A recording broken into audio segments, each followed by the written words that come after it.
Tonight, we are traveling to the deepest living space on our planet, a place that surrounds us, supports us, and yet remains almost entirely unseen. This is the largest habitat Earth has ever made. The ocean is often described as vast, but its true scale is not measured across the surface. It is measured downward. Kilometers of water stacked in silence, where light fades quickly and then never returns.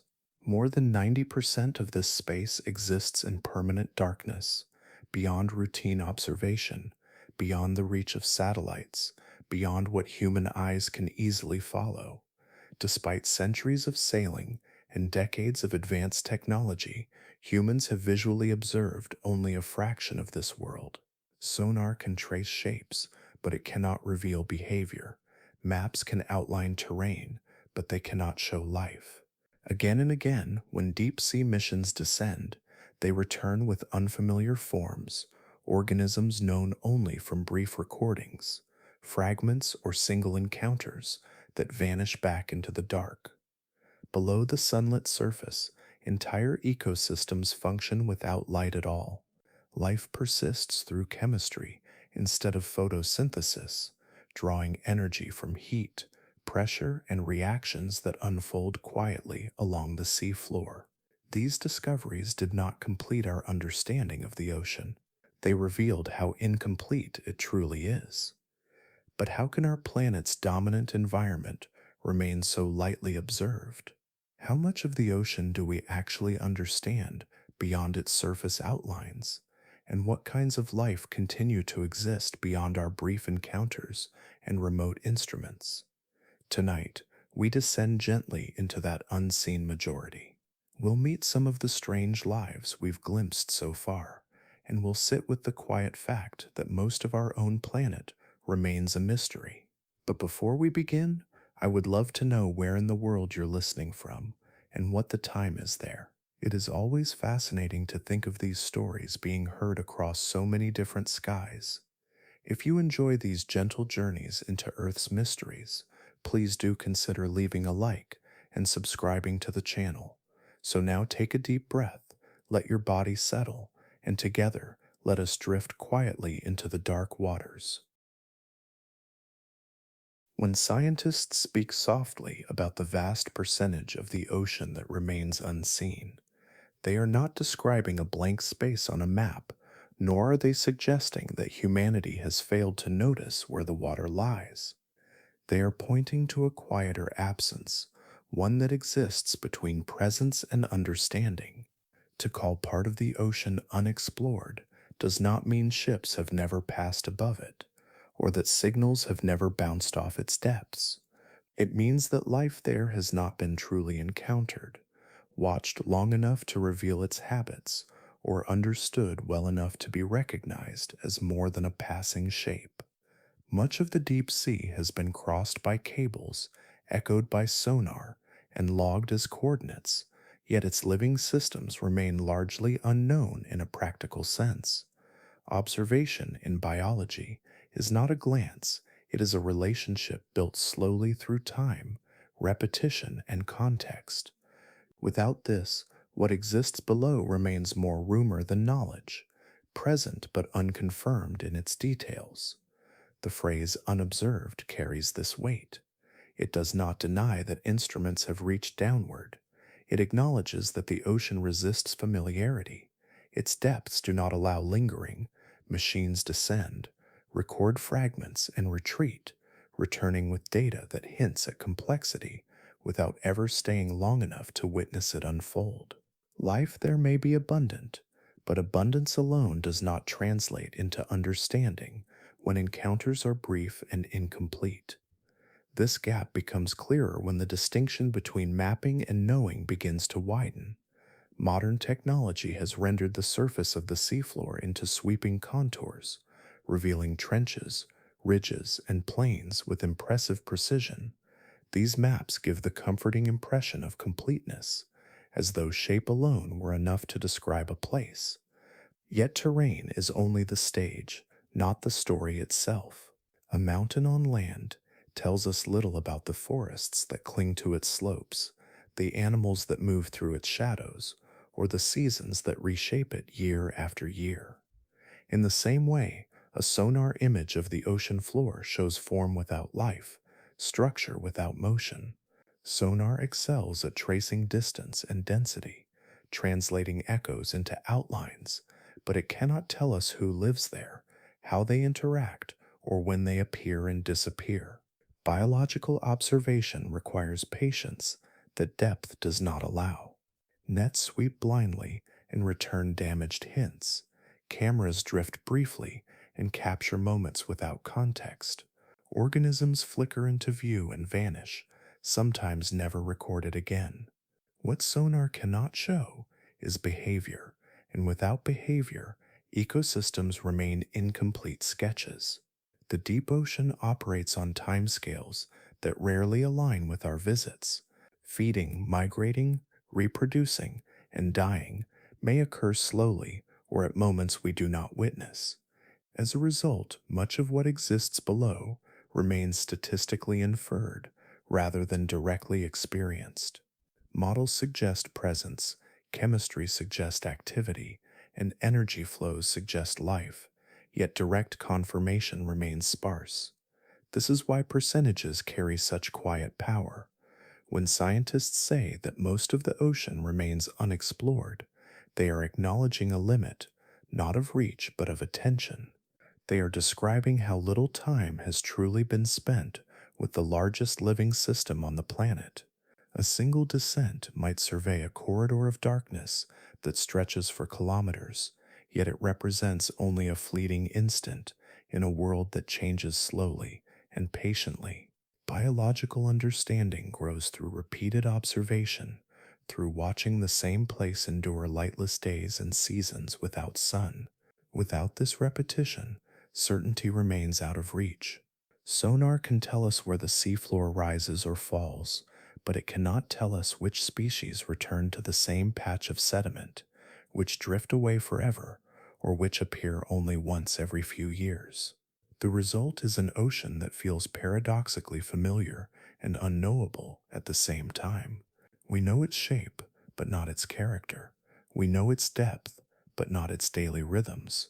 The number often spoken, that vast percentage left unseen, is less a measure of ignorance than a reminder of humility. It reflects the difference between seeing a place and knowing it, and it reveals how much of Earth's living story continues quietly beneath us, unobserved, not because it hides, but because it waits. As the story drifts deeper, the ocean begins to reveal itself not as a single place, but as a stacked world, layered one environment atop another, each shaped by depth in ways that are quiet yet absolute. What exists near the surface shares almost nothing with what waits far below, even when separated by only a few hundred meters of water. With every descent, the conditions that life must endure shift steadily, then radically, until familiar rules lose their meaning. Light fades first, thinning into blue, then dimming into a washed out gray, before disappearing entirely, leaving darkness that is not empty but heavy, pressing inward from all directions. Temperature follows its own slow decline, slipping toward cold that does not change with season or time of day, settling instead into a constant chill that stills movement and stretches life into patience. Pressure rises without pause, not in dramatic leaps, but through relentless accumulation, adding weight with every meter until water itself behaves differently, pressing into spaces that air once filled and reshaping bodies at the molecular level. These changes do not announce themselves loudly, yet together they create worlds so distinct that crossing between them becomes more difficult than traveling vast distances across the surface. On land and at sea, horizontal distance feels manageable. A ship can travel from one horizon to another, guided by wind, fuel, and time, and the environment along that path remains broadly familiar. Even across thousands of kilometers, gravity stays constant, air behaves predictably, and the sun rises and sets with reassuring rhythm. Depth offers no such continuity. Moving vertically means crossing invisible boundaries where survival strategies must change entirely. A fish adapted to shallow water cannot simply swim downward without consequence, just as a deep sea organism cannot rise toward the surface without risking collapse. Pressure alone enforces this separation, compressing gases, stiffening tissues, and making ascent as dangerous as descent. Temperature compounds the divide, slowing chemical reactions and movement until energy must be conserved with extraordinary care. Darkness seals it all, removing visual cues and replacing them with silence or faint signals that travel slowly through water. These vertical transitions occur over distances that seem trivial on a map, yet they create environmental cliffs as real as any mountain range. What feels like a short drop is, in biological terms, a passage between worlds. Because of this, the ocean does not behave as a single connected habitat, but as a series of stacked realms, each isolated by physics rather than distance. Exploration struggles here, not from lack of direction, but from fragility. Machines that function near the surface must be rebuilt entirely to survive deeper zones, reinforced against crushing pressure and insulated against cold that seeps into metal and electronics alike. Even then, descent happens cautiously and briefly, because remaining too long invites failure. Batteries drain faster in cold, materials fatigue under stress, and small flaws become catastrophic when multiplied by weight and time. Humans feel this separation most strongly through technology, but life feels it through evolution. Every species that occupies a specific depth carries the imprint of its environment in bone density, enzyme structure, and metabolism. These adaptations do not travel well. Vertical movement becomes costly, and so populations remain confined, living entire lives within narrow depth bands that rarely overlap. This vertical isolation explains why the deep ocean feels so difficult to know. Horizontal exploration benefits from repetition and scale, the ability to return, observe again, and recognize patterns over time. Vertical exploration demands precision and restraint, since each descent is an encounter with conditions hostile to prolonged presence. The deeper the journey, the shorter the visit tends to be, and the more fragmentary the observations become. Life appears briefly in cones of artificial light, then recedes into darkness, its context lost as soon as the vehicle rises again. The ocean's depth does not simply hide life, it slows understanding by turning every visit into a fleeting interruption. Knowledge accumulates slowly, layer by layer, as cautiously as the descent itself. The vertical world beneath the waves remains vast, not because it is unreachable, but because it requires patience measured in generations rather than voyages, unfolding quietly below while the surface world passes above, largely unaware of how many different Earths exist beneath its hulls. As depth continues to shape the ocean into layered worlds, light becomes the most selective guide of all, deciding not only what can be seen, but what can grow, move, and persist. Sunlight enters the sea generously at first, scattering across the surface and filling the upper waters with brightness that feels familiar, almost terrestrial in its rhythms. Yet water is not air, and it absorbs light with quiet efficiency. With every meter, wavelengths are stripped away in a steady sequence, reds disappearing first, then yellows and greens, until only blue remains, thin and strained, before fading entirely. What begins as a luminous ceiling gradually compresses into a narrow band, a zone where light is strong enough to fuel life but fragile enough to vanish with depth, cloud, or season. This illuminated layer supports the photosynthetic engines of the ocean, microscopic drifters that convert light into energy and quietly sustain much of what lives above and below. Outside this zone, Sunlight no longer reaches in any meaningful way. It does not glow faintly or linger as a memory. It simply stops. Beyond this boundary, darkness becomes permanent, not a condition of night, but a physical state woven into the environment itself. The ocean does not transition gently from day to dark. It crosses a line and remains there. Life does not retreat when light ends. Instead, it reorganizes. Below the sunlit layer, ecosystems continue without any reliance on photosynthesis, supported by falling organic matter, chemical reactions, and energy pathways that operate slowly and efficiently. Food arrives from above as drifting particles, fragile snowfall made of dead plankton, discarded shells, and waste that settles through the water column over days or weeks. Some organisms wait patiently for this descent, conserving energy and feeding sparingly. Others migrate upward under cover of darkness, briefly brushing the edge of light before returning below, carrying surface energy back into the depths.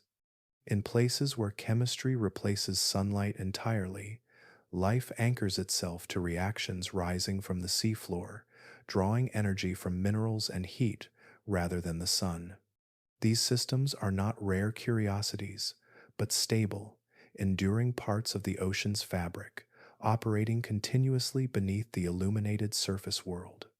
Because of this, the majority of ocean life does not inhabit bright waters at all. It exists where vision is limited or absent, where time stretches, and where survival depends less on speed than on efficiency. Biology adapts accordingly. Eyes grow sensitive or vanish, bodies become soft, reflective, or skeletal to conserve energy.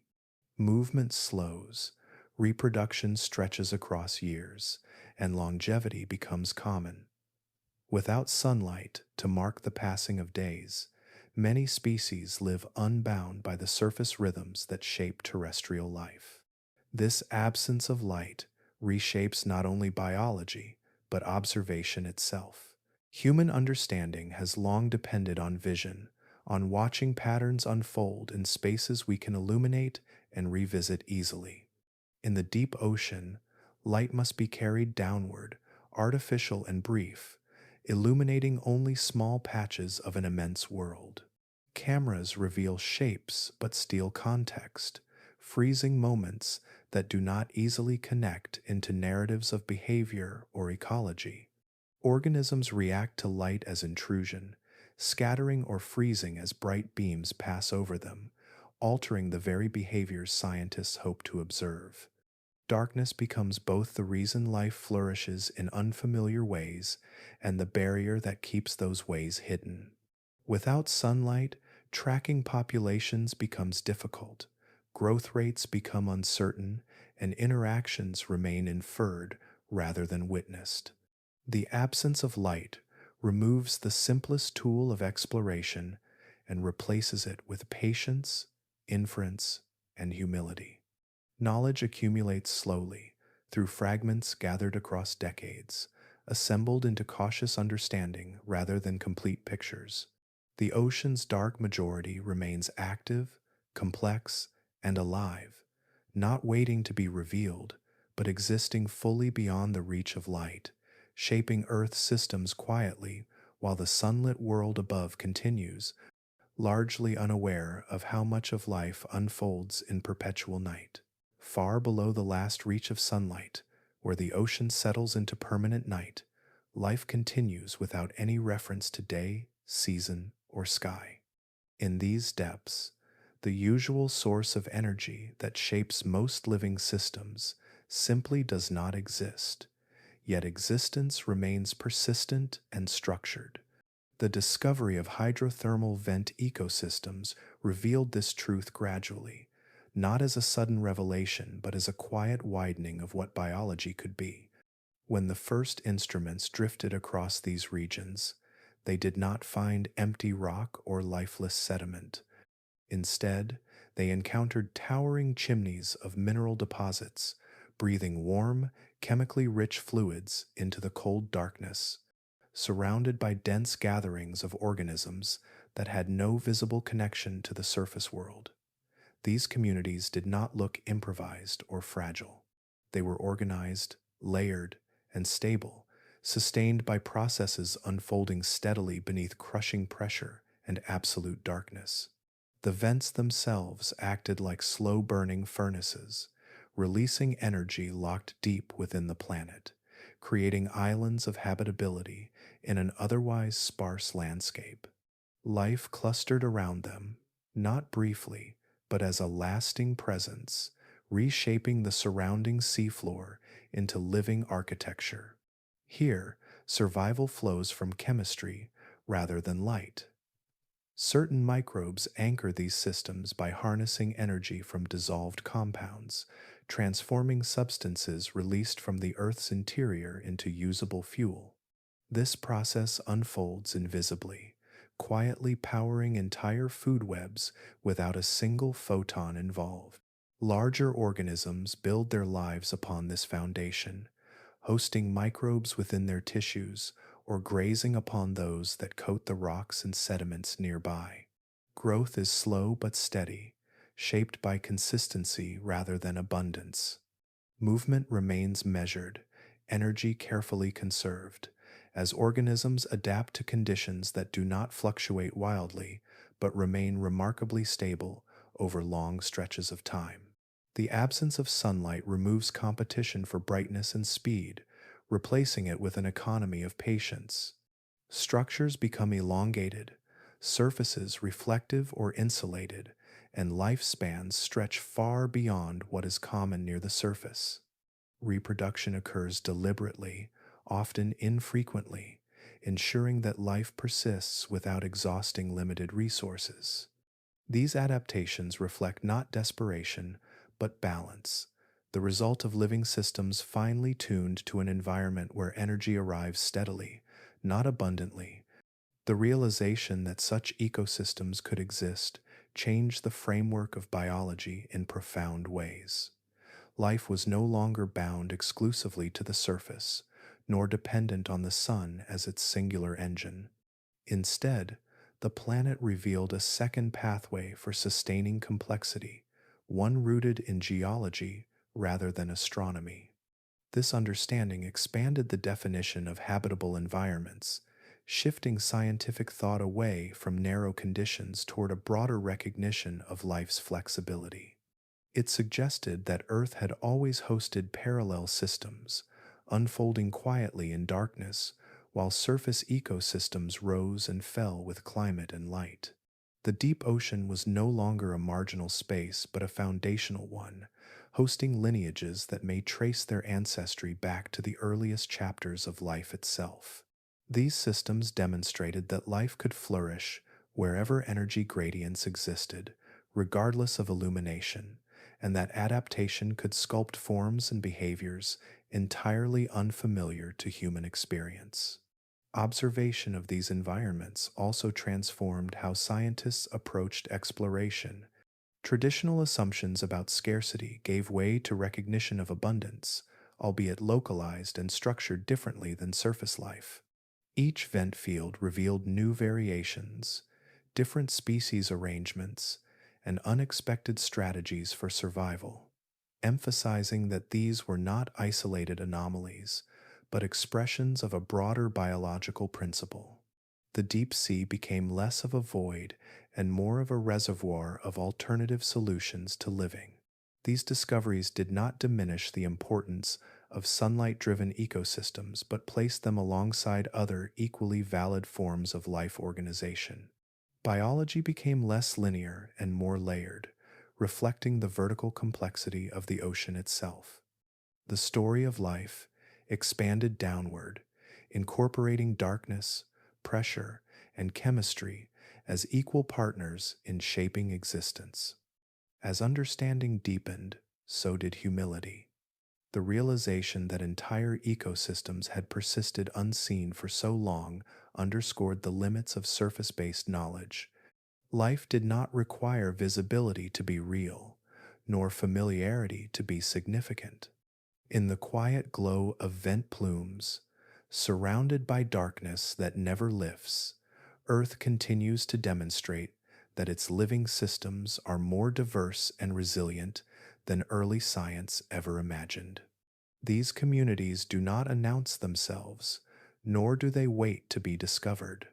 They simply endure, powered by the slow pulse of the planet itself, reminding us that life's story has always been written in more places and more ways than light alone can reveal. As the ocean deepens beyond light and chemistry begins to replace sunlight, another force grows steadily more dominant, one that does not announce itself with sound or motion, yet governs every movement below. Pressure builds silently, with depth, not in sudden jumps, but as a constant accumulation, layer upon layer of water pressing downward with unwavering patience. Near the surface, this weight feels inconsequential, easily carried by living bodies shaped by air and buoyancy. Yet with every descent, the load increases until water itself becomes heavy, no longer just a surrounding medium, but an active force shaping biology, technology, and time. At great depths, pressure reaches levels that would crush familiar forms instantly, compressing spaces, shrinking air filled cavities to nothing, and forcing matter into configurations that only specially adapted structures can endure. For life that belongs there, this pressure is not a threat, but a condition, one that has sculpted bodies into resilient forms that bend rather than break, that contain little empty space, and that move with deliberate slowness. For visitors from above, however, pressure becomes an invisible wall, one that cannot be seen, avoided, or negotiated, only resisted for brief moments before retreat becomes necessary. Human bodies are entirely unsuited to this environment. Lungs collapse, gases dissolve into blood in dangerous ways, and soft tissues deform under forces they were never meant to bear. Even long before these depths are reached, survival depends on layers of protection, rigid shells, and carefully controlled internal environments. The same is true for cameras and machines, which must carry their own artificial atmospheres downward, sealed away from the crushing exterior. Every joint, wire, and lens becomes a potential point of failure as pressure seeks the smallest weakness, pushing inward with strength that does not tire. Materials that function flawlessly at the surface may crack, warp, or leak under deep conditions, not because they are poorly made, but because the environment itself is unforgiving. Electronics behave differently under constant compression and cold. Seals stiffen, lubricants thicken, and batteries drain as chemistry slows. Light housings must be thick enough to resist collapse, yet clear enough to transmit images, creating delicate compromises between strength and visibility. Even sound behaves differently, traveling farther but distorting information. Each descent becomes a careful negotiation between engineering ambition and physical reality, where margins for error narrow with depth. Modern submersibles represent remarkable achievements, yet even they remain temporary guests in the deep. Their hulls are often spherical, not for elegance, but because curved shapes distribute pressure more evenly, reducing stress points that could fail catastrophically. Windows are small and thick, sacrificing expansive views for survival. Movement is slow and deliberate, since speed increases risk and drains energy quickly. Every additional meter downward demands stronger materials, heavier construction, and more power, which in turn limits range, duration, and payload. There are practical ceilings to how deep and how long machines can go, even with advanced design. Repairs are difficult or impossible once submerged, and recovery of damaged equipment may never occur, leaving silent reminders of exploration attempts scattered across the seafloor. Because of this, Most deep sea missions are brief, lasting hours rather than days, offering only snapshots of environments that change slowly and reveal themselves reluctantly. Pressure enforces this brevity, not through drama, but through cost, complexity, and risk that compound with depth. For biology, pressure has done the opposite of limiting life. It has encouraged specialization, resilience, and forms of existence that are almost unrecognizable when compared to surface organisms. Tissues lack rigid bones, relying instead on flexible structures that move with surrounding forces.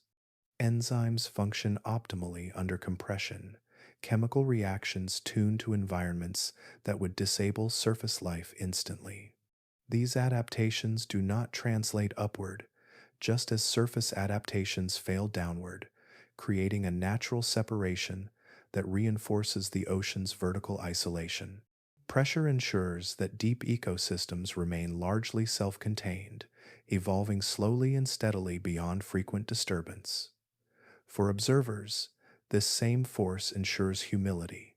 The deep ocean is not hidden because it resists curiosity, but because its conditions demand respect, patience, and acceptance of limits. Pressure stands as the ultimate barrier not because it blocks entry entirely, but because it reminds us that some parts of Earth cannot be hurried, mastered, or fully revealed on human terms, continuing their long, quiet existence beneath the weight of the world above. As pressure settles into constancy and sunlight fades from memory, temperature becomes another quiet architect of the deep ocean, shaping life not through dramatic swings, but through an unchanging presence that permeates nearly every movement. Across vast regions of the seafloor, water rests just above freezing, not dipping low enough to turn solid, yet cold enough to strip energy from anything unprepared. This chill does not ebb and flow with seasons or storms. It remains steady, locked in place by depth and the slow circulation of the planet's oceans. For life here, cold is not an occasional challenge but a defining feature, pressing gently but persistently against every biological process.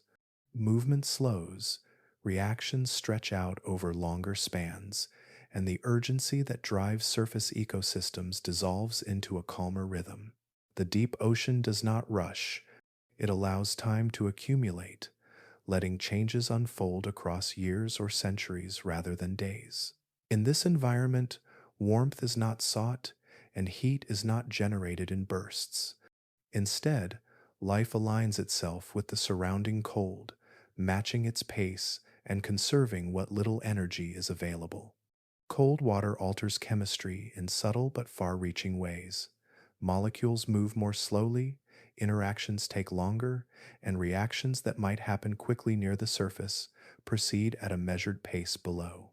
For organisms, this means metabolism becomes economical, stripped of excess, and tuned for efficiency.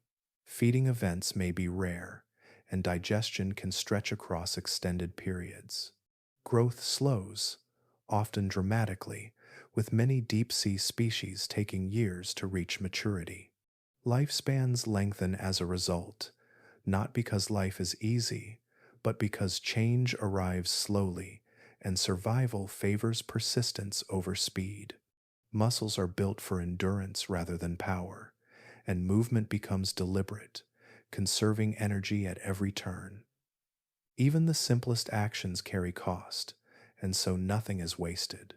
In this cold, restraint becomes a virtue written into physiology, shaping bodies that are light, flexible, and frugal in their demands.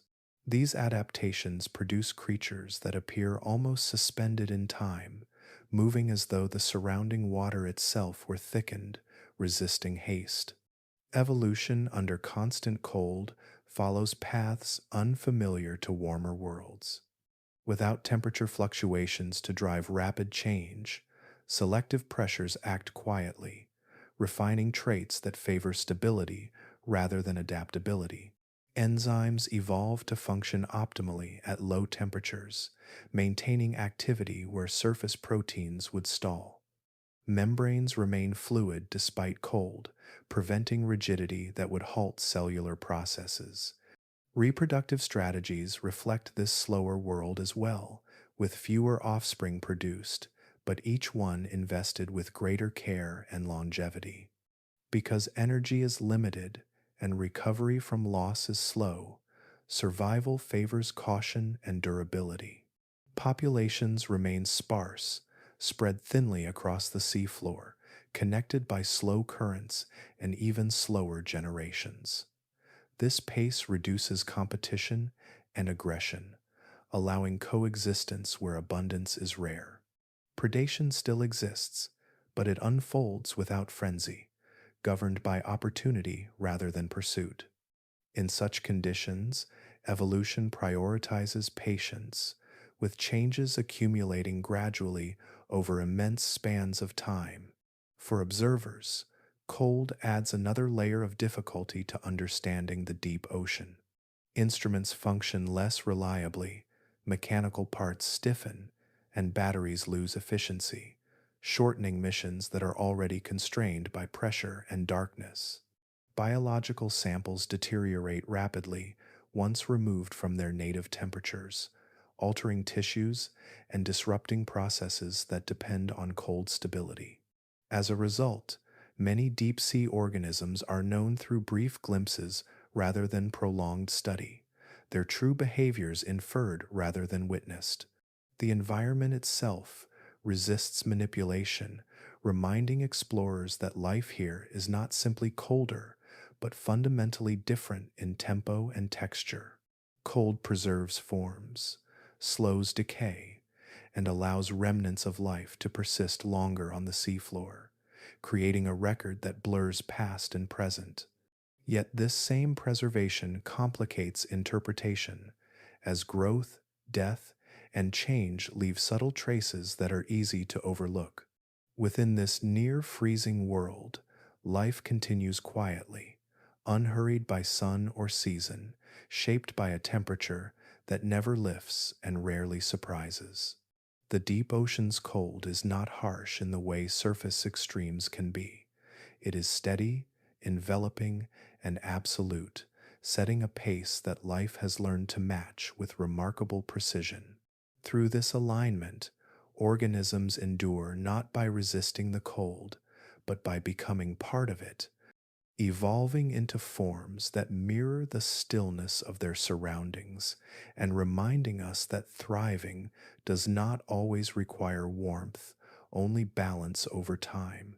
As temperature settles into stillness and pressure presses evenly from every direction, the deep ocean opens into a space so vast and understated that it often escapes imagination altogether.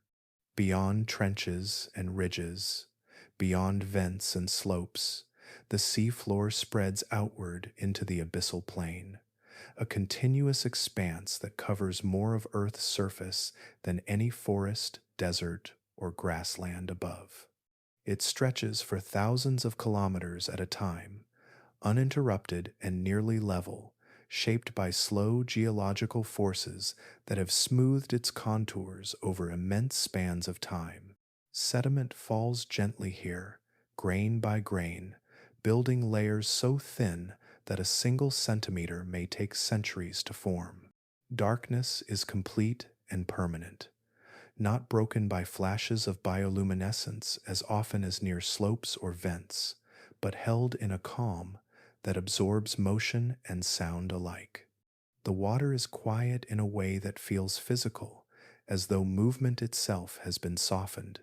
There are no landmarks for the eye, no rising silhouettes, only a dim, endless floor fading into blackness at the edge of artificial light.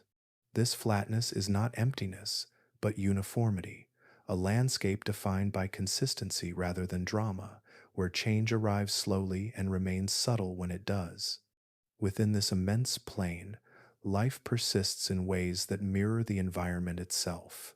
Without strong currents, abundant food sources, or frequent disturbance, Organisms adapt to a world where survival depends on patience and restraint.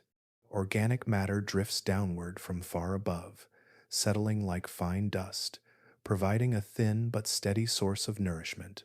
Creatures here often feed slowly, moving little, conserving energy by remaining close to the seafloor or partially buried within it.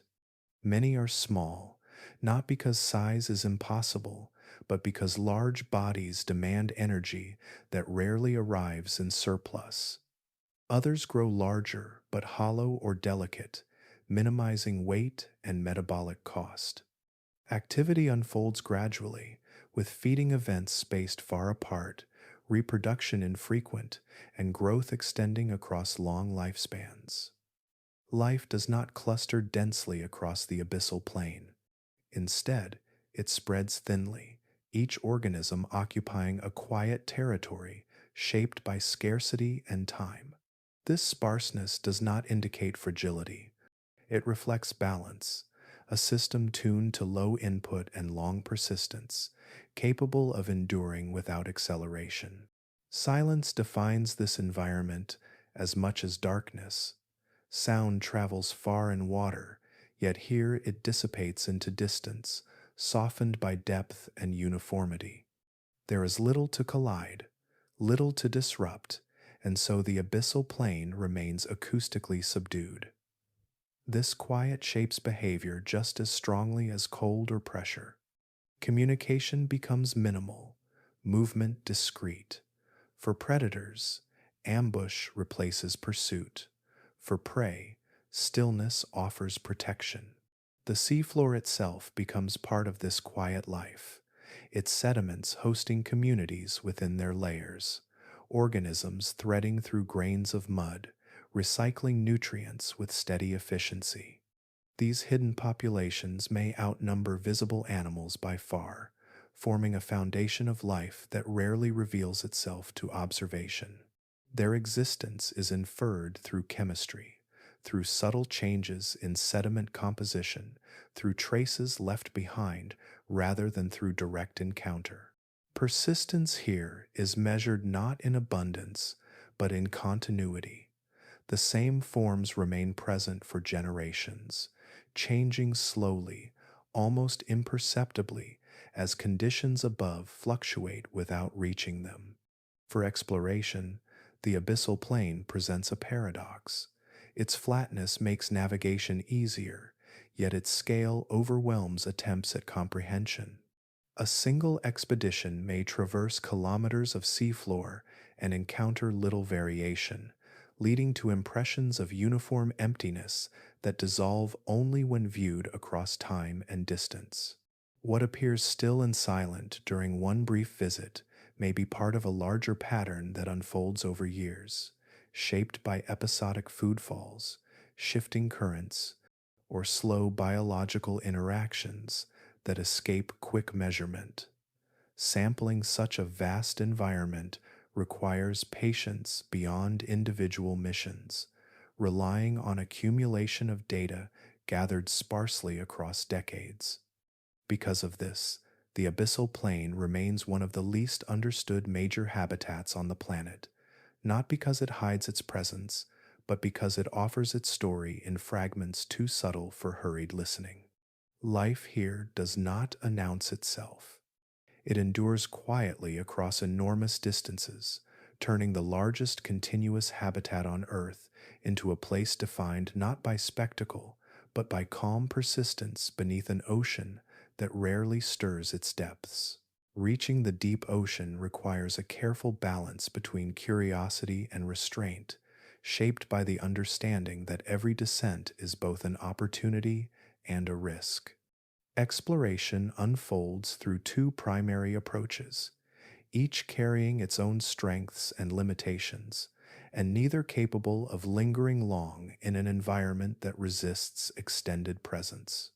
Manned submersibles carry human observers into the depths, sealing them inside rigid shells that protect against pressure while offering small windows into a world otherwise unseen. Inside these vessels, time moves slowly, measured by battery reserves, oxygen supply, and the steady awareness of the immense weight surrounding the hull. Human presence brings intuition, immediate interpretation, and the ability to make subtle decisions in real time, yet it also introduces vulnerability. Life support systems demand redundancy, safety margins narrow with depth, and risk multiplies with every additional meter descended. For these reasons, crewed dives are rare and carefully planned, limited in duration and depth, and often repeated only after long intervals of preparation and review. They offer moments of direct connection, but only fleeting glimpses, framed by thick glass and heavy engineering. Robotic vehicles extend exploration farther and more frequently, at least in theory, by removing the need to protect human bodies. These machines descend, tethered or untethered, guided from the surface through cables or pre-programmed paths, carrying cameras, sensors, and sampling tools into darkness. They can reach depths that human-occupied vessels cannot, remain submerged longer, and tolerate conditions that would be fatal to people. Yet they, too, face constraints shaped by pressure, cold, and energy limits. Tethered vehicles depend on long cables that restrict movement and risk entanglement, while untethered systems rely on batteries that drain steadily in cold water, limiting mission length. Communication delays reduce responsiveness, and decisions must be made without the nuance of direct human perception. Mechanical failures cannot be repaired in situ, meaning that a malfunction often ends a mission entirely. While robots expand reach, they trade immediacy for endurance, offering broader coverage at the cost of adaptability. Behind both approaches lies the reality of cost, a factor that quietly governs how often the deep ocean can be visited. Designing and maintaining submersibles and robotic systems requires specialized materials, skilled teams, and ongoing testing to ensure safety under extreme conditions. Ships capable of deploying these vehicles must be large, stable, and well equipped, consuming fuel and resources at a scale few institutions can afford regularly. Each expedition involves months or years of planning, logistical coordination across ports and crews, and careful scheduling around weather and ocean conditions that cannot be fully controlled. Even when everything aligns, time at depth remains short. A dive may last only a few hours before energy reserves demand ascent, compressing observation into narrow windows that barely hint at the rhythms of the environment below. Recovery of samples and data requires additional processing, adding delays that stretch the cycle between expeditions further still. Risk compounds these challenges, not in dramatic moments but through constant awareness of what can go wrong. Equipment loss represents not just financial cost, but the disappearance of tools designed to push knowledge forward. Weather shifts can cancel launches or force early returns, wasting preparation that cannot be easily repeated. For crewed missions, the stakes are higher still, requiring layers of oversight and conservative decision-making that prioritize safety over discovery. As a result, deep-sea expeditions occur infrequently, often spaced years apart, with each descent bearing the weight of expectation to gather as much information as possible in limited time. This scarcity shapes scientific culture around the deep ocean, emphasizing collaboration, data sharing, and careful interpretation of incomplete records. Discoveries accumulate slowly, built from fragments gathered across decades rather than from continuous observation.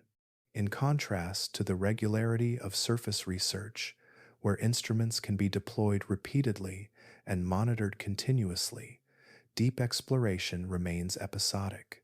The ocean's depths do not yield easily to routine study, resisting familiarity through cost, risk, and physical constraint. Each visit becomes a brief conversation rather than a sustained presence, and understanding grows through patience rather than repetition. This rarity does not reflect a lack of interest or ambition, but an acknowledgement of limits imposed by environment and technology. The deep ocean remains accessible only in moments, revealing itself in short passages of light before closing again, continuing its long, quiet processes largely uninterrupted, while human exploration advances slowly, one careful descent at a time. As exploration reaches outward across the abyssal plains and along hidden slopes, sound becomes one of the few tools capable of traveling where light cannot. Sonar pulses slip through darkness effortlessly, spreading through water with patience and reach, returning echoes that sketch the broad architecture of the seafloor. Through these signals, mountains rise from nothingness, trenches open beneath ships, and plains stretch farther than sight could ever follow. This technology has transformed human understanding of the ocean's shape, replacing guesswork with detailed contours and revealing the planet's submerged geography with remarkable clarity.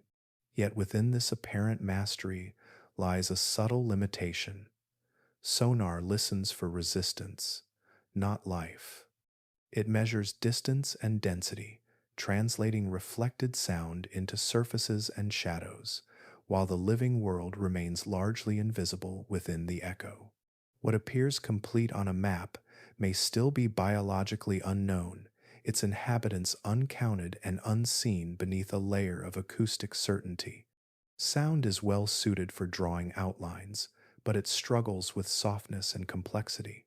Rock, sediment, and large structures reflect sonar cleanly, sending back crisp signals that define shape with precision.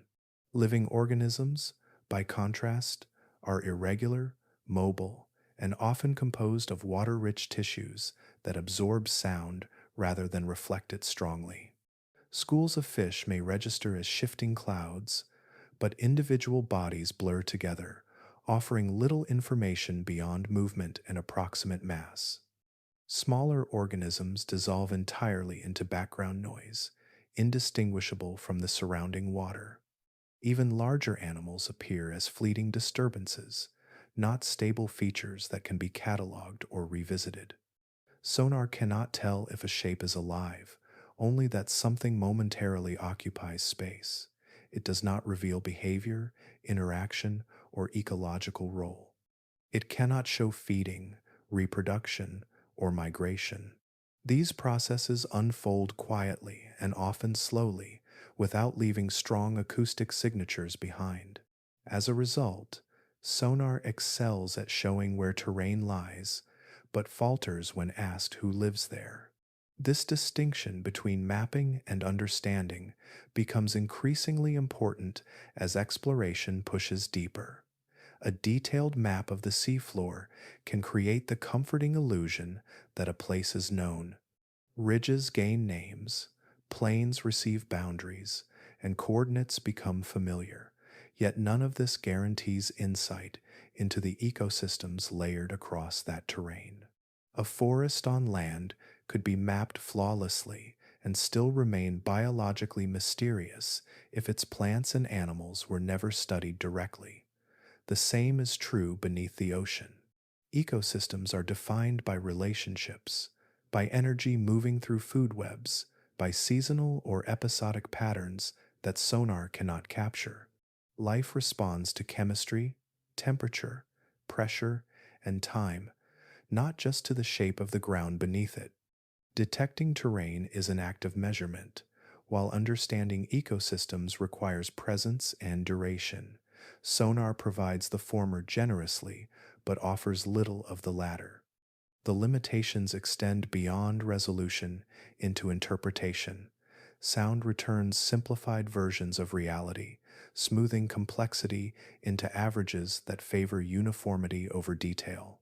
Variations in sediment composition may appear subtle or disappear entirely, masking habitats that differ dramatically at small scales. Burrowing organisms leave little trace on the surface, while delicate structures collapse or go unnoticed. Even when sonar suggests irregularity, it cannot explain cause. A mound may be biological or geological, temporary or ancient, active or dormant. Only direct observation can answer such questions, yet direct observation remains rare and brief. Sonar thus becomes a guide rather than a witness, pointing toward places of interest without revealing their stories. It tells explorers where to look, not what they will find. Because of this, much of the living ocean exists between signals, occupying the spaces sonar passes through without remark. Life drifts, settles, migrates, and changes while sound pulses travel above and around it, recording only what resists them strongly enough. This gap shapes scientific understanding, emphasizing form over function and structure over interaction.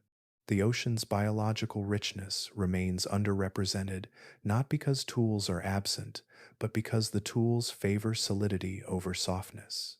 Ecosystems are fluid, responsive, and alive, qualities that do not translate easily into echoes. Knowledge accumulates slowly as sonar maps guide targeted descents, where brief windows of visual observation fill in fragments of the living picture. Until then, maps remain silent about life itself, reminding us that knowing where the ocean floor lies is not the same as knowing what breathes, feeds, and endures upon it. As technology carries observers downward into darkness, time becomes the most fragile resource of all, thinning rapidly as depth increases. Deep sea missions unfold within narrow windows, dictated by power reserves, safety limits, and the unyielding conditions of the environment itself. A descent that takes hours may allow only a brief period near the seafloor before ascent becomes necessary, compressing exploration into moments that feel hurried despite careful planning. Within this span, every observation must compete with navigation, sampling, and system monitoring, leaving little room for stillness. The deep ocean does not accommodate extended visits easily. Cold drains batteries, pressure strains materials, and distance from the surface magnifies every small uncertainty. As a result, presence at depth is fleeting, more like passing through a place than inhabiting it. This rhythm stands in sharp contrast to the tempo of the ecosystems being observed. Life below unfolds slowly, responding to changes that occur over months, years, or longer. Processes like growth, reproduction, and migration often occur at paces invisible to short visits. The environment remains patient while human observation hurries, creating a mismatch between the time life needs to reveal itself and the time explorers can afford to spend. This limitation shapes understanding in subtle but profound ways. Observations made during brief encounters capture moments, not patterns. A creature seen once may be active only at specific intervals, responding to food falls, chemical shifts, or currents that pass unpredictably through the deep. Without repeated visits spaced across time, it becomes impossible to know whether what is seen represents a typical behavior or a rare event. Some organisms remain buried for long periods, emerging only occasionally, while others drift through an area once and never return. Fleeting observation freezes them in incomplete narratives, stripping away context that gives meaning to their presence. Even stationary communities change slowly, responding to gradual variations in energy flow or sediment deposition that unfold far beyond the duration of a single mission. Understanding ecosystems requires patience that the deep ocean withholds from visitors. Knowledge accumulates piecemeal, assembled from fragments gathered across different expeditions, often separated by years. Each dive adds a small piece to a larger mosaic, Yet the full image remains elusive because the pieces are collected under different conditions at different times and rarely from the same place in a sustained way. Because of this, many deep sea organisms remain known only through brief encounters that are never repeated. A camera's light passes over a form once, capturing a few seconds of movement before the animal slips back into darkness or beyond the reach of instruments. It may never appear again, not because it was rare, but because its life does not intersect often with human schedules. Some species occupy narrow depth bands or specific chemical environments, making repeat encounters unlikely. Others move slowly across vast distances, their paths intersecting with exploration equipment by chance alone. The deep ocean is enormous, and a few hours of observation represent an almost negligible sample of its living space. This means absence cannot be interpreted as scarcity, and single sightings cannot stand in for understanding. Many species are glimpsed once and then fade into scientific memory, recorded as anomalies rather than as members of functioning communities. Without the ability to watch lives unfold across time, relationships remain inferred rather than observed, and behaviors remain speculative. Time at depth also constrains the ability to recognize change. Seasonal cycles, long term environmental shifts, and generational adaptation all proceed quietly below, invisible to short missions. Instruments may return months or years later to find environments altered in subtle ways, yet without continuous records, cause and effect remain difficult to trace. The deep ocean resists narrative simplicity, offering stories written in slow motion that do not align with the cadence of exploration. As a result, understanding develops cautiously, built on repeated glimpses rather than continuous presence. The problem of time is not simply a logistical challenge, it is a reminder that the deep ocean lives on its own schedule, one that rarely overlaps with ours. In that quiet divergence, many organisms remain unseen not because they hide, but because their lives pass patiently while observation comes and goes, brief and incomplete, leaving much of Earth's largest habitat still unfolding beyond sustained human witness. As exploration presses against the limits of depth and time, another quiet barrier reveals itself when life is lifted from the deep toward the surface. Many organisms that thrive under immense pressure and constant cold are bound so closely to those conditions that removal becomes a fatal act. Their bodies are not built to transition.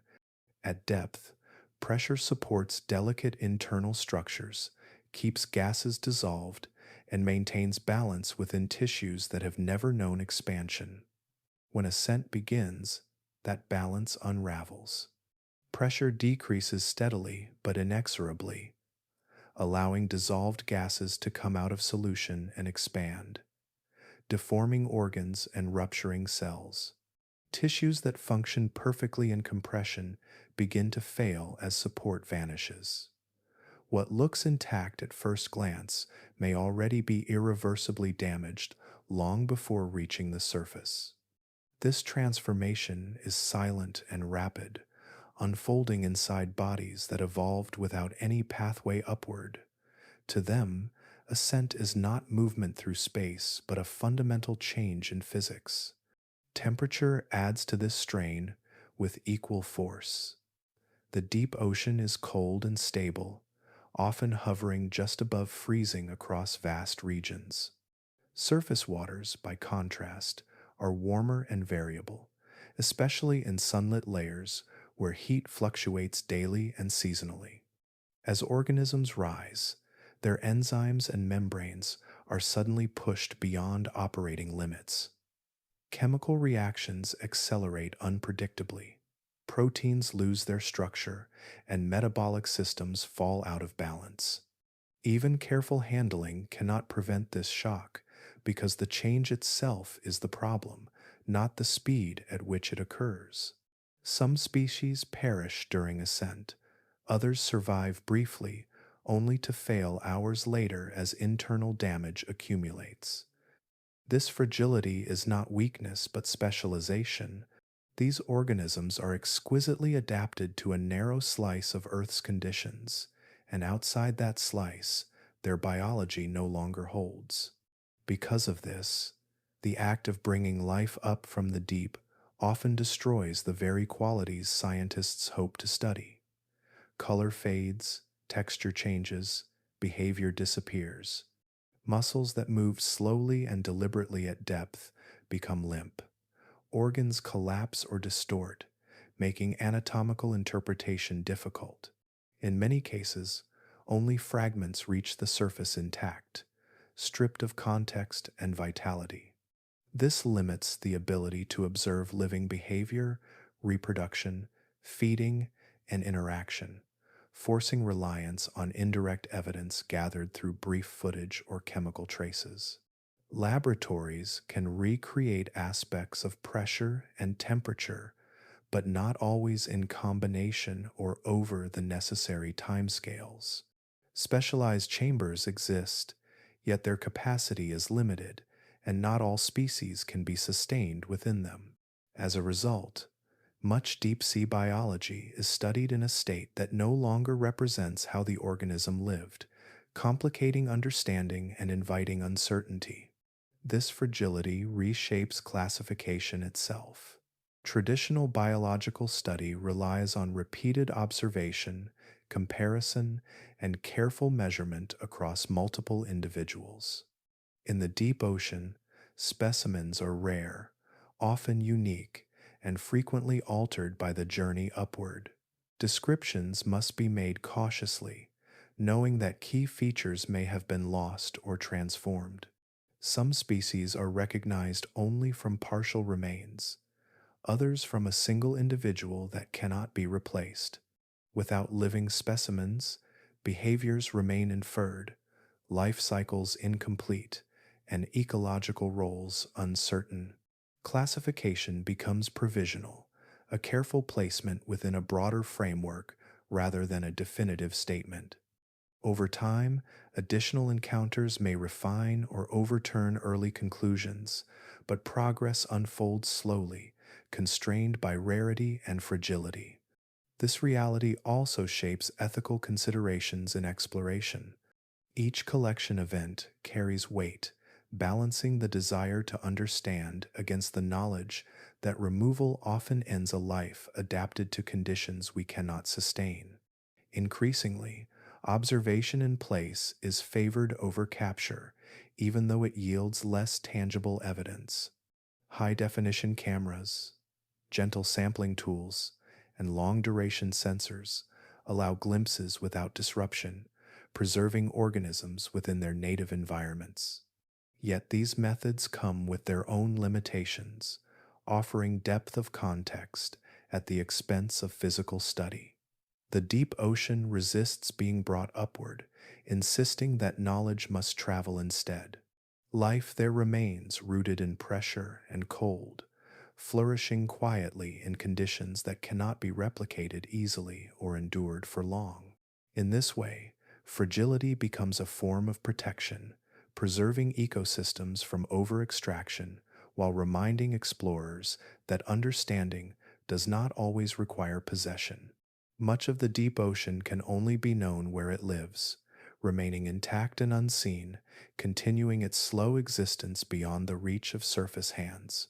As fragile lives remain anchored to pressure and cold, another quiet consequence emerges on the surface, one that shapes how knowledge itself accumulates. Discoveries from the deep ocean now arrive faster than understanding can follow, creating a widening gap between what has been found and what has been fully studied. New species are identified regularly, sometimes through a single specimen, a few frames of video, or fragments retrieved from sediment. Advances in exploration allow instruments to reach places once inaccessible, increasing the rate at which unfamiliar life enters scientific awareness. Yet description is only the first step.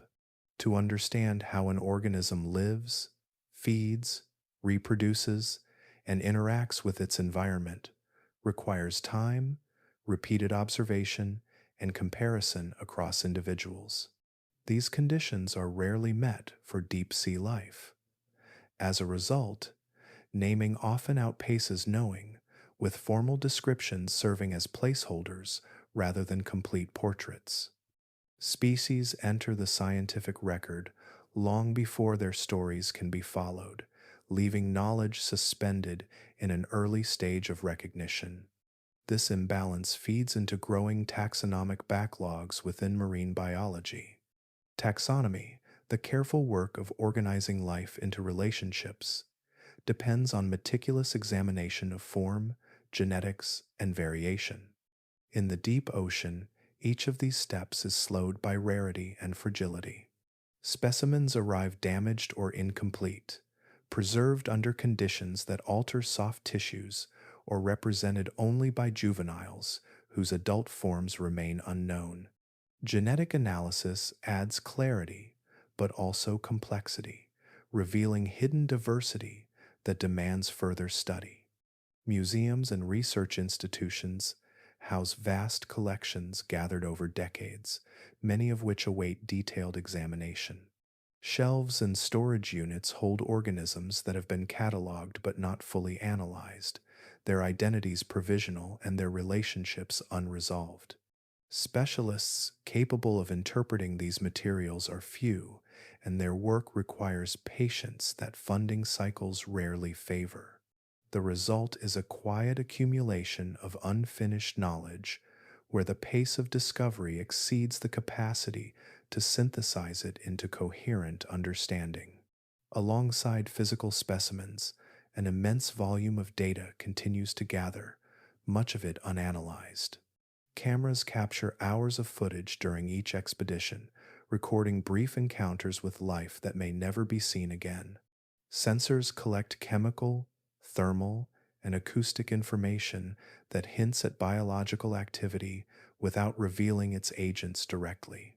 Genetic sampling retrieves sequences from water and sediment, signaling the presence of organisms that remain invisible.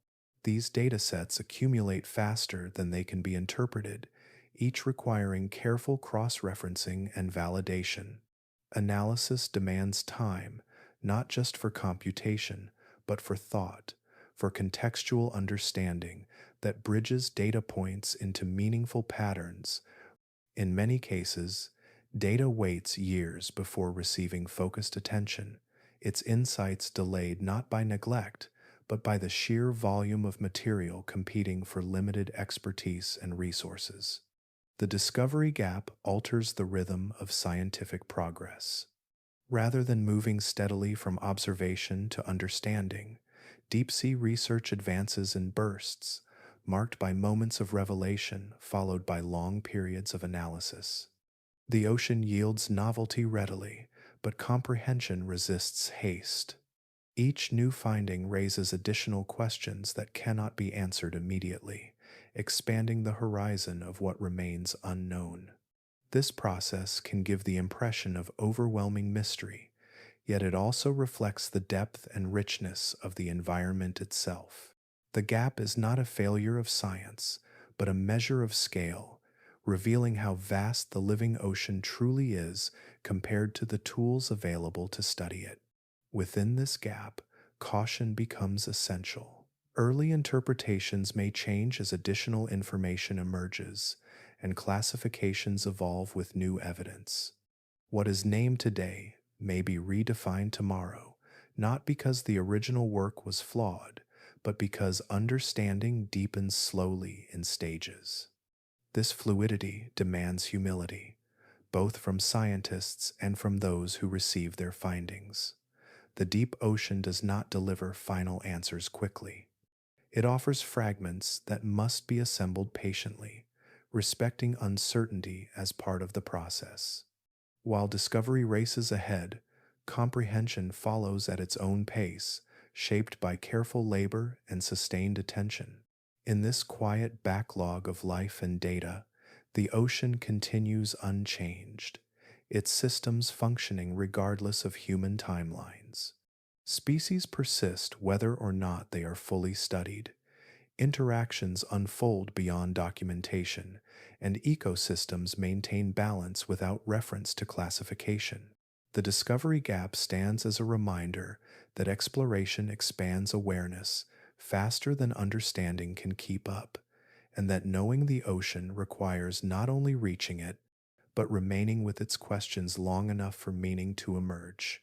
As the record of discovery continues to expand faster than understanding can keep pace, another quiet misconception persists about the deep ocean, one shaped more by imagination than evidence. Popular images often favor enormity, filling the dark with visions of colossal forms drifting through black water, yet the reality of deep sea life trends in the opposite direction. Most organisms living far below the surface are not massive at all. They are small, delicate, and easily overlooked, shaped by an environment where energy arrives slowly and unpredictably. In the deep ocean, size carries cost. Large bodies require steady intake of food to sustain movement, growth, and internal processes, and such abundance is rare where organic matter settles only as a thin rain from above. As a result, natural selection favors forms that demand less, bodies that stretch limited resources across long spans of time. Small size allows survival through patience rather than power, fitting neatly into a world defined by scarcity and stillness. This does not mean that large deep sea animals do not exist, but they are exceptions rather than representatives. When gigantism appears in the deep, it often arises under specific conditions, shaped by cold temperatures that slow metabolism, stable environments that reduce predation, and evolutionary pathways that allow extended growth over many years. Even then, such species remain uncommon and widely spaced. Their presence is striking precisely because it stands apart from the surrounding biological fabric. For every large organism encountered, there are countless smaller ones forming the foundation of the ecosystem, recycling nutrients, processing sediment, and sustaining energy flow in quiet abundance. These small lives rarely draw attention, yet they carry the weight of the system, linking chemical processes to higher forms through steady, unseen labor. Scale also shapes how life is detected and remembered. Larger organisms are easier to notice, more likely to be filmed, sampled, and shared, reinforcing the impression that size defines the deep ocean. Smaller species slip past cameras and nets alike, blending into sediments or drifting unnoticed through the water column. Sampling equipment covers vast areas, but captures only a tiny fraction of what exists, often biased toward sturdier or more conspicuous forms. Fragile, gelatinous, or minuscule organisms may be destroyed during collection or fail to register at all. As a result, records tilt toward what can be seen and preserved rather than what is most common. This imbalance skews perception, elevating rarity into prominence while abundance remains invisible. Understanding deep sea life thus requires reorienting attention toward what escapes easy detection, accepting that much of the ecosystem operates at scales too small or subtle to announce itself readily. Biology at depth further reinforces this pattern. Many deep sea organisms grow slowly and reproduce infrequently, spreading their presence thinly across enormous spaces. Small size allows them to persist under these conditions, minimizing energy expenditure and maximizing resilience. Their bodies often appear simplified, not through lack of complexity, but through efficiency. Structures are reduced to what is essential, movements restrained, behaviors tuned to moments rather than constant activity. In such an environment, being large offers few advantages unless matched by equally rare opportunities. The deep ocean rewards endurance, not display. These factors converge to create a living world that is both abundant and elusive. Small organisms dominate by number and by influence, yet remain underrepresented in human accounts. Their scale challenges exploration tools, analytical methods, and imagination alike. It asks observers to adjust expectations, to look beyond dramatic silhouettes and toward patterns written in fine detail. When gigantism does occur, it draws attention because it breaks from the prevailing rule, not because it defines it. The deep ocean is not a realm ruled by giants, but one sustained by countless small lives operating steadily across immense distances. In recognizing this, the deep sea becomes less a stage for spectacle and more a system shaped by quiet persistence. Scale determines survival, visibility, and understanding, filtering what is seen and what is missed. To truly grasp the nature of life in the deep, attention must settle gently on the small and the subtle, on organisms that thrive without notice, shaping Earth's largest habitat through accumulation rather than dominance, continuing their work beneath the surface, largely unseen, yet essential all the same.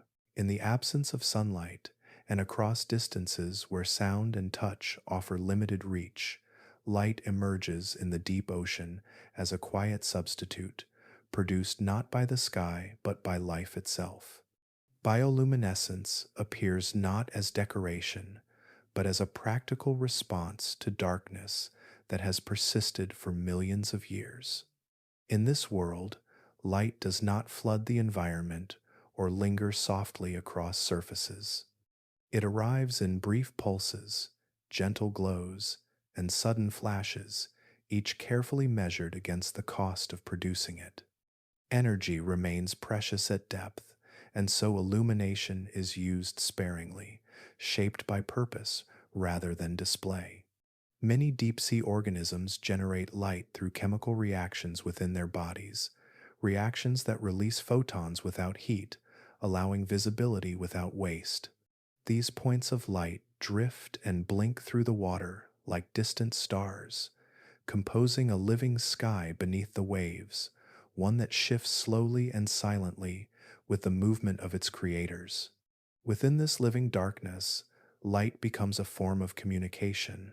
For some species, faint glows signal presence without revealing shape, allowing individuals to identify one another while remaining hidden from larger predators. Patterns of flashing and color variation convey information that does not rely on speed or proximity, enabling interaction across open water where physical contact is rare. In other cases, light serves as camouflage rather than announcement. By matching the faint glow of residual surface light filtering down from above, organisms erase their silhouettes, blending seamlessly into the darkness when viewed from below. This counter-illumination removes contrast, turning bodies into shadows that cannot be easily outlined. Still others employ light as a lure, producing small, moving points that mimic prey or drifting particles, drawing unsuspecting animals closer until the distance collapses and capture becomes possible. Each use of light reflects an adaptation finely tuned to environment, balancing visibility and concealment in a space where either extreme can be fatal. The diversity of bioluminescent strategies reveals how flexible light can be when removed from its familiar role as a passive environmental feature. Here, it is active and controlled, switched on and off in response to context. Colors shift from blue to green, chosen not for beauty, but for how well they travel through water without scattering. Placement of light organs varies widely, appearing near eyes, along bodies, or at specialized appendages that extend into the surrounding darkness. These adaptations allow light to function simultaneously as language, disguise, and tool, folding multiple purposes into single, efficient structures. Over time, Evolution has refined these systems to operate reliably under pressure, cold, and isolation, making bioluminescence one of the most widespread and versatile traits in the deep ocean. For observers, this living light complicates understanding rather than simplifying it. Cameras capture flashes and glows, yet without context, their meaning remains uncertain. A pulse of light could signal attraction, warning, confusion, or nothing at all, a byproduct of disturbance caused by the observation itself. Artificial illumination alters behavior, overwhelming subtle signals and scattering organisms that rely on darkness to function normally. When bright lights are introduced, bioluminescent displays may cease or escalate unpredictably, breaking communication patterns that evolved without such intrusion. What is recorded under observation may bear little resemblance to what occurs in undisturbed darkness. Interpreting these signals requires caution, as visual data can mislead as easily as it can inform. Even absence becomes ambiguous. A lack of bioluminescence does not indicate emptiness, only different strategies at work. Some species remain dark by design, conserving energy and avoiding attention altogether. Others emit light only under specific conditions, such as mating, feeding, or defense, events that may not coincide with exploration. This selective visibility reinforces the challenge of studying life at depth, where what is seen represents only a fraction of what exists. Bioluminescence reveals presence, but not completeness, offering glimpses without explanations. It reminds observers that much of deep sea communication unfolds beyond direct human interpretation, embedded in patterns shaped by long evolutionary histories. Within this network of living light, the deep ocean speaks softly in signals that travel far but remain understated. Bioluminescence does not illuminate the world fully. It punctuates darkness with meaning, allowing life to connect, hide, and hunt without altering the environment itself. For those who descend briefly into this realm, the light they see is both guide and illusion, pointing toward the richness of unseen interactions while withholding their full stories, continuing its quiet dialogue long after the observers have risen back toward the surface. As light dwindles into a thin residue and then disappears almost entirely, the ocean enters a vast middle realm, often called the midnight zone, a place defined not by total darkness but by absence of certainty. This region stretches downward from the fading edge of sunlight into depths where illumination becomes a memory rather than a presence, occupying a vertical band that spans hundreds of meters and wraps around the entire planet. In sheer volume, it exceeds any forest, desert, or grassland on land, forming Earth's largest continuous habitat, yet one of its least familiar. Here, light still exists in trace amounts, too weak to fuel photosynthesis, yet strong enough to shape behavior, casting a dim ceiling that shifts with time of day and water clarity. Life adapts to this uncertainty, living between brightness and blackness, neither fully hidden nor fully revealed. Conditions here are neither extreme nor gentle, but balanced in a way that allows extraordinary diversity to flourish quietly. Temperatures cool and stabilize, pressure becomes constant but manageable for specialized bodies, and energy arrives through both falling material and active movement. This combination creates opportunity, a layered environment where organisms find niches not available above or below, occupying a middle world that remains largely uncharted despite its scale. Sampling this region has proven exceptionally difficult, not because it is inaccessible, but because it is elusive. The midnight zone is too deep for routine surface observation and too shallow to be a primary target of deep-sea missions focused on the seafloor. Its inhabitants are often mobile, drifting or migrating vertically across hundreds of meters within a single day, slipping through nets and evading cameras that arrive briefly and depart quickly. Traditional sampling methods offer only narrow glimpses, capturing moments that cannot represent a space so dynamic and expansive. Many expeditions pass through this zone quickly on the way to deeper targets, treating it as a corridor rather than a destination. As a result, data remains sparse and uneven, scattered across studies with different goals and tools. Acoustic surveys hint at immense biomass moving in synchronized rhythms, rising and falling with the cycle of light above. Yet identifying the organisms responsible proves difficult. Fragile bodies tear apart in nets, gelatinous forms collapse, and delicate structures vanish before they can be studied. What remains are shadows and data, patterns without faces, abundance without clarity. This scarcity of direct observation contrasts sharply with the zone's size, leaving much of its life undocumented, not through neglect, but through complexity. Within this underexplored expanse, evidence suggests a richness that may rival or exceed that of more familiar ecosystems. The midnight zone hosts countless species adapted to low light and constant motion, many of them small, translucent, or softly structured to conserve energy and avoid detection. Food webs here are intricate, linking surface productivity to deep processes through daily migrations that transport energy across vast vertical distances. Organisms ascend under cover of darkness to feed and descend again by day, forming one of the largest synchronized movements of life on Earth, repeated every 24 hours without pause. These migrations support predators, recycle nutrients, and connect distant layers of the ocean into a single, breathing system. Because so many of these species remain undescribed, estimates of biodiversity in this zone continue to rise as new methods reveal previously hidden forms. Genetic sampling uncovers signals of life far more diverse than physical specimens suggest, implying entire communities yet to be seen.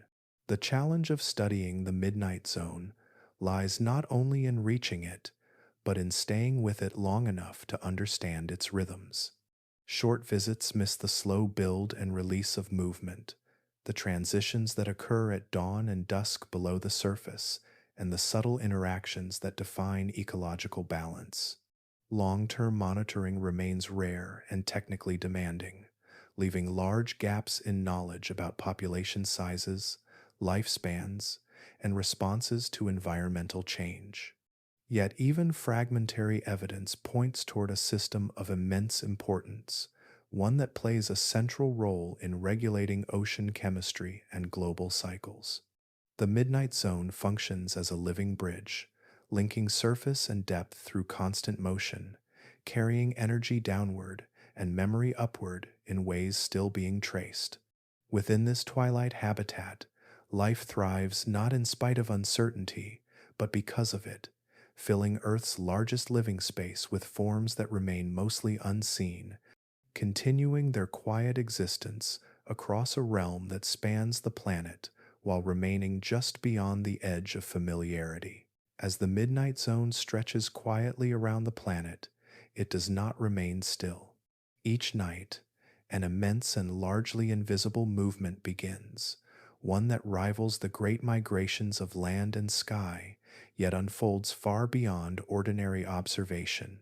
Countless organisms rise upward through the water column after dusk, traveling hundreds of meters toward dimmer, food-rich layers near the surface, then descend again before dawn, returning to deeper, darker refuge. This vertical migration repeats daily, synchronized not by clocks but by the fading and returning of light far above. It is the largest regular movement of biomass on Earth, yet it leaves no footprints, no trails, and almost no lasting evidence. The ocean lifts and lowers life like a slow breath, drawing energy upward and pressing it back down again in a rhythm that has persisted for millions of years. Within this motion, ecosystems connect across depth in ways that remain difficult to witness directly because the migration itself happens mostly out of sight, spread across vast areas and brief windows of time. For the organisms involved, this daily journey is not optional. Moving upward provides access to food that concentrates nearer the surface, where microscopic life flourishes under weak residual light. Moving back down offers protection, as deeper waters reduce the risk of predation once daylight returns. This balance shapes bodies and behavior alike. Many of these creatures are built for travel rather than speed, conserving energy through buoyancy, soft tissues, and careful movement. Their migrations are slow but purposeful, guided by light sensitivity rather than landmarks. Even slight changes in illumination can trigger ascent or descent, allowing organisms to remain precisely positioned within narrow depth bands that shift predictably over each day. Some migrate alone, others in loose aggregations that spread out enough to avoid detection while still participating in the same vast movement. The distance traveled daily may seem modest compared to horizontal journeys on land, yet vertically it represents a dramatic environmental shift, crossing pressure zones, temperature gradients, and chemical layers in a matter of hours. This constant mobility makes populations remarkably difficult to track.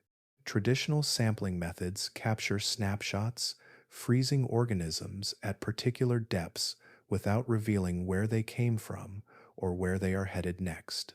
A net deployed during daylight may find little, while the same net at night yields abundance, creating conflicting impressions of scarcity and density.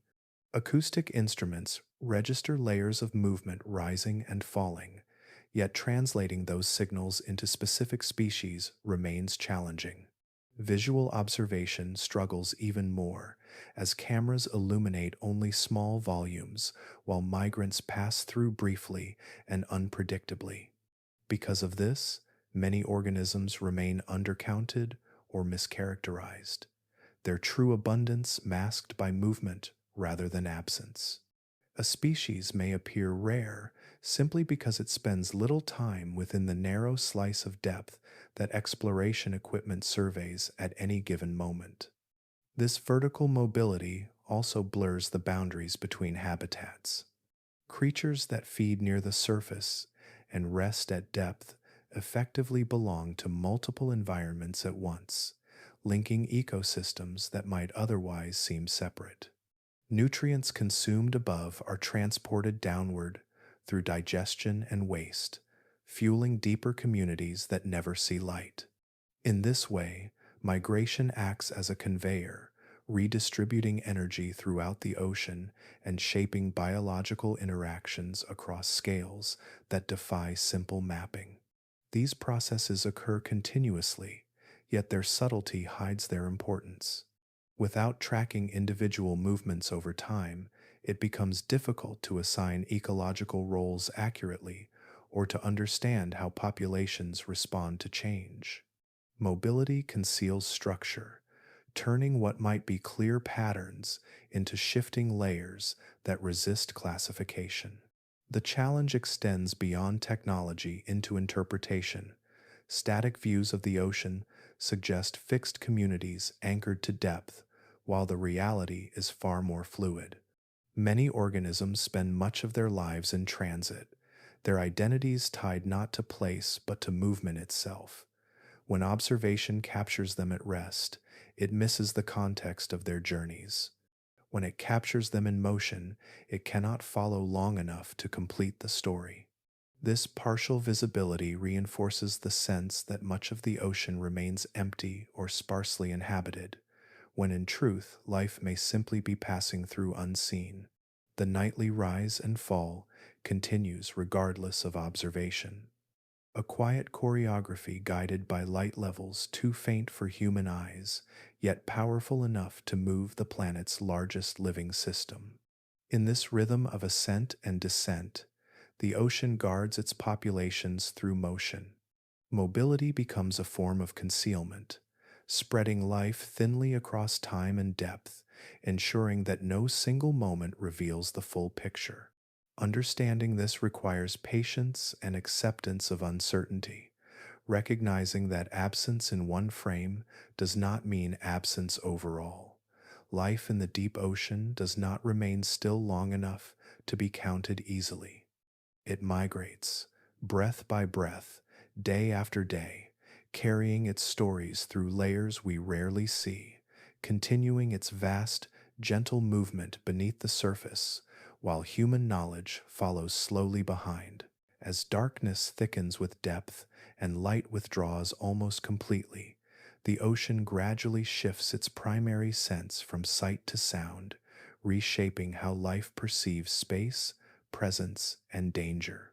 Vision becomes unreliable where photons are scarce and distances stretch beyond the reach of eyes, even those adapted to faint glimmers and bioluminescent flashes.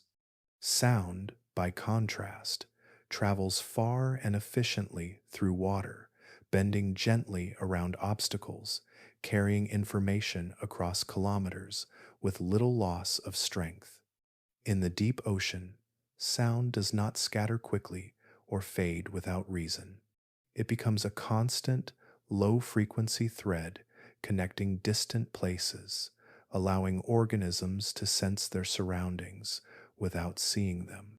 Pressure and density give water this acoustic richness, turning it into a medium where vibrations linger and meanings travel slowly but clearly. Over time, evolution favors this reliability, shifting biological investment away from sight and toward hearing, vibration sensing, and pressure detection. The deep ocean learns to listen. For whales, sound forms the backbone of awareness. Their calls travel immense distances, crossing entire basins, carrying information about location, identity, and movement through layers of water far beyond visual range. These sounds are not shouted but shaped, tuned carefully to travel efficiently through specific depths and temperatures. Some are low and resonant, meant to endure, while others are sharper and directional, used for navigation and hunting. Fish rely on sound differently, sensing vibrations through specialized structures that detect pressure changes and motion rather than tone alone.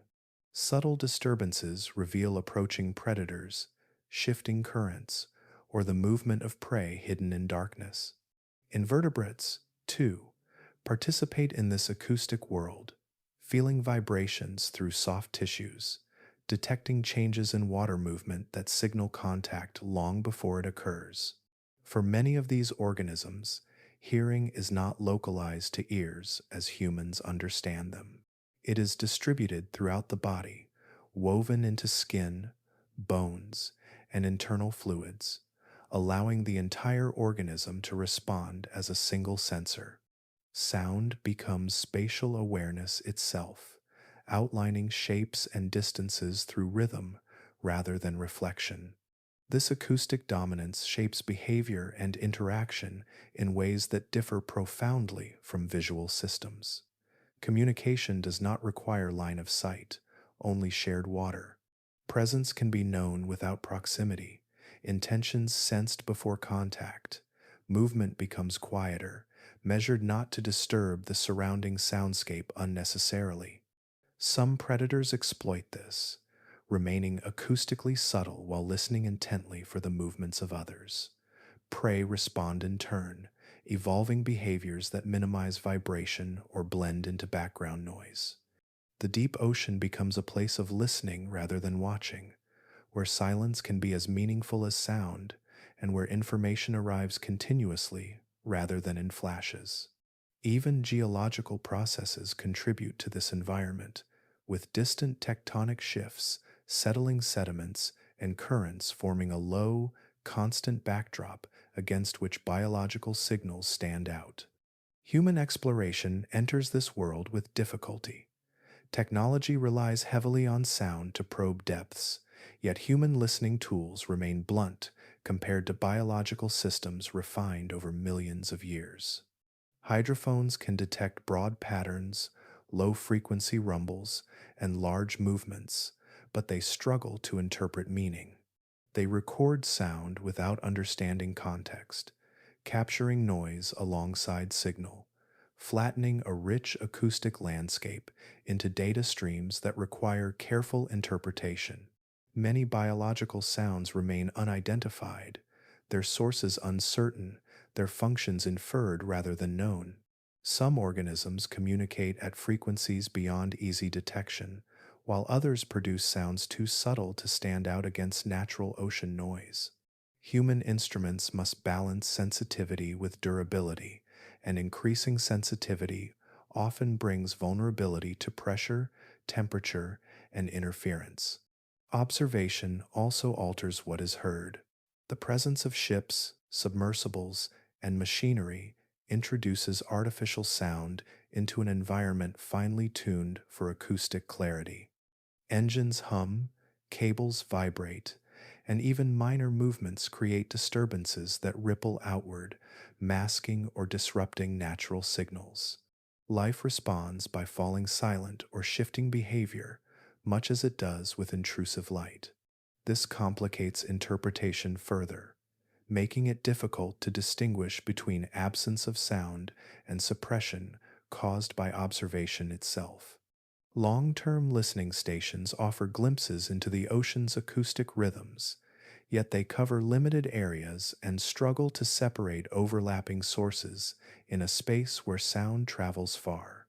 Understanding requires patience and restraint, along with humility about what remains beyond detection. In this world where hearing surpasses sight, knowledge does not arrive instantly or clearly. It unfolds gradually through repeated listening and careful attention to patterns that emerge over time. The deep ocean speaks continuously, but not always in ways human technology can translate. Sound carries its stories across darkness and distance, sustaining connections where vision fails, while observers learn slowly how to listen without overwhelming what they hope to hear. As listening replaces seeing, and movement spreads life thinly across depth and time, another quiet limitation emerges in how the deep ocean is studied, one rooted not in technology alone, but in scale itself. The ocean is vast beyond intuitive measure, and the tools used to sample its life touch only an almost negligible fraction of that immensity.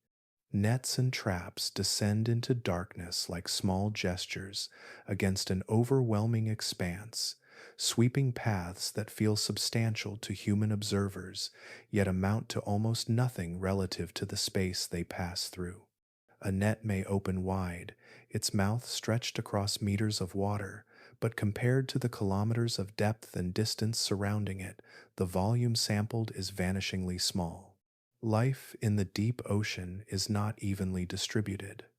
It drifts, migrates, clusters briefly, then disperses again, meaning that what a net encounters depends as much on timing and chance as on actual abundance.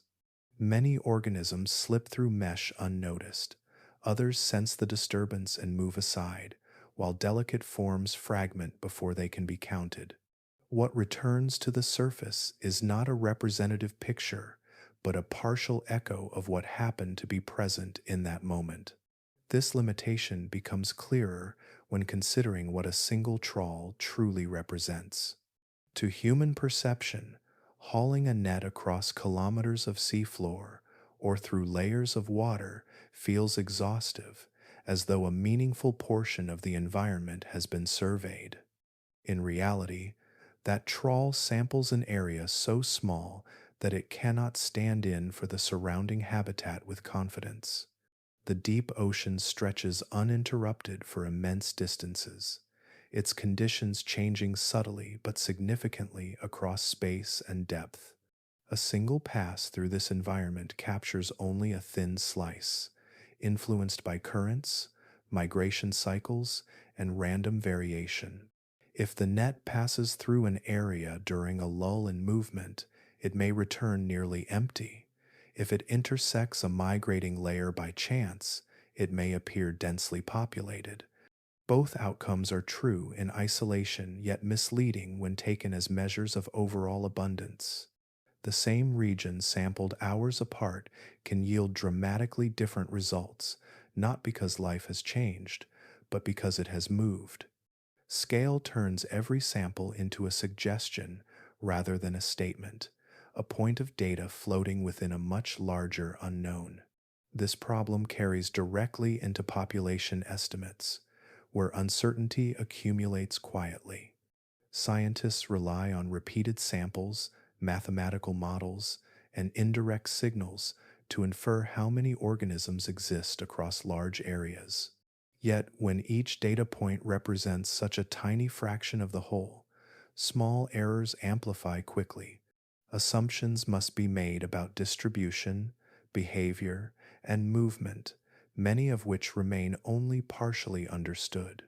Populations may be underestimated because organisms evade capture or remain outside sampled zones. They may be overestimated when dense clusters skew results upward. Statistical models attempt to balance these extremes, smoothing irregularity into averages that can mask real complexity.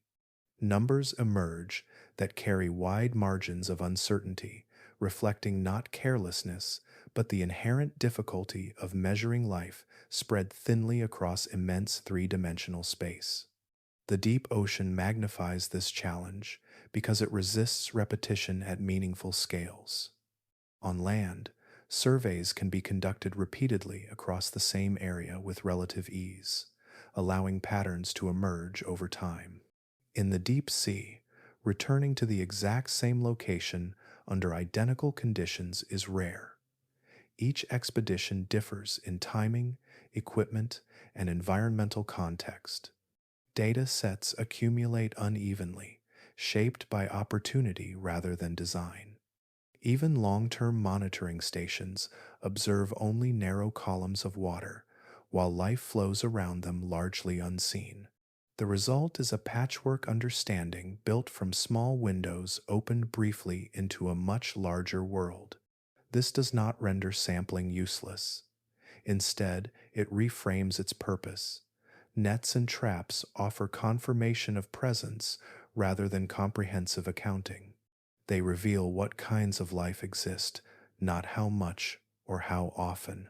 Over time, patterns emerge through comparison, as multiple limited samples overlap just enough to suggest broader truths.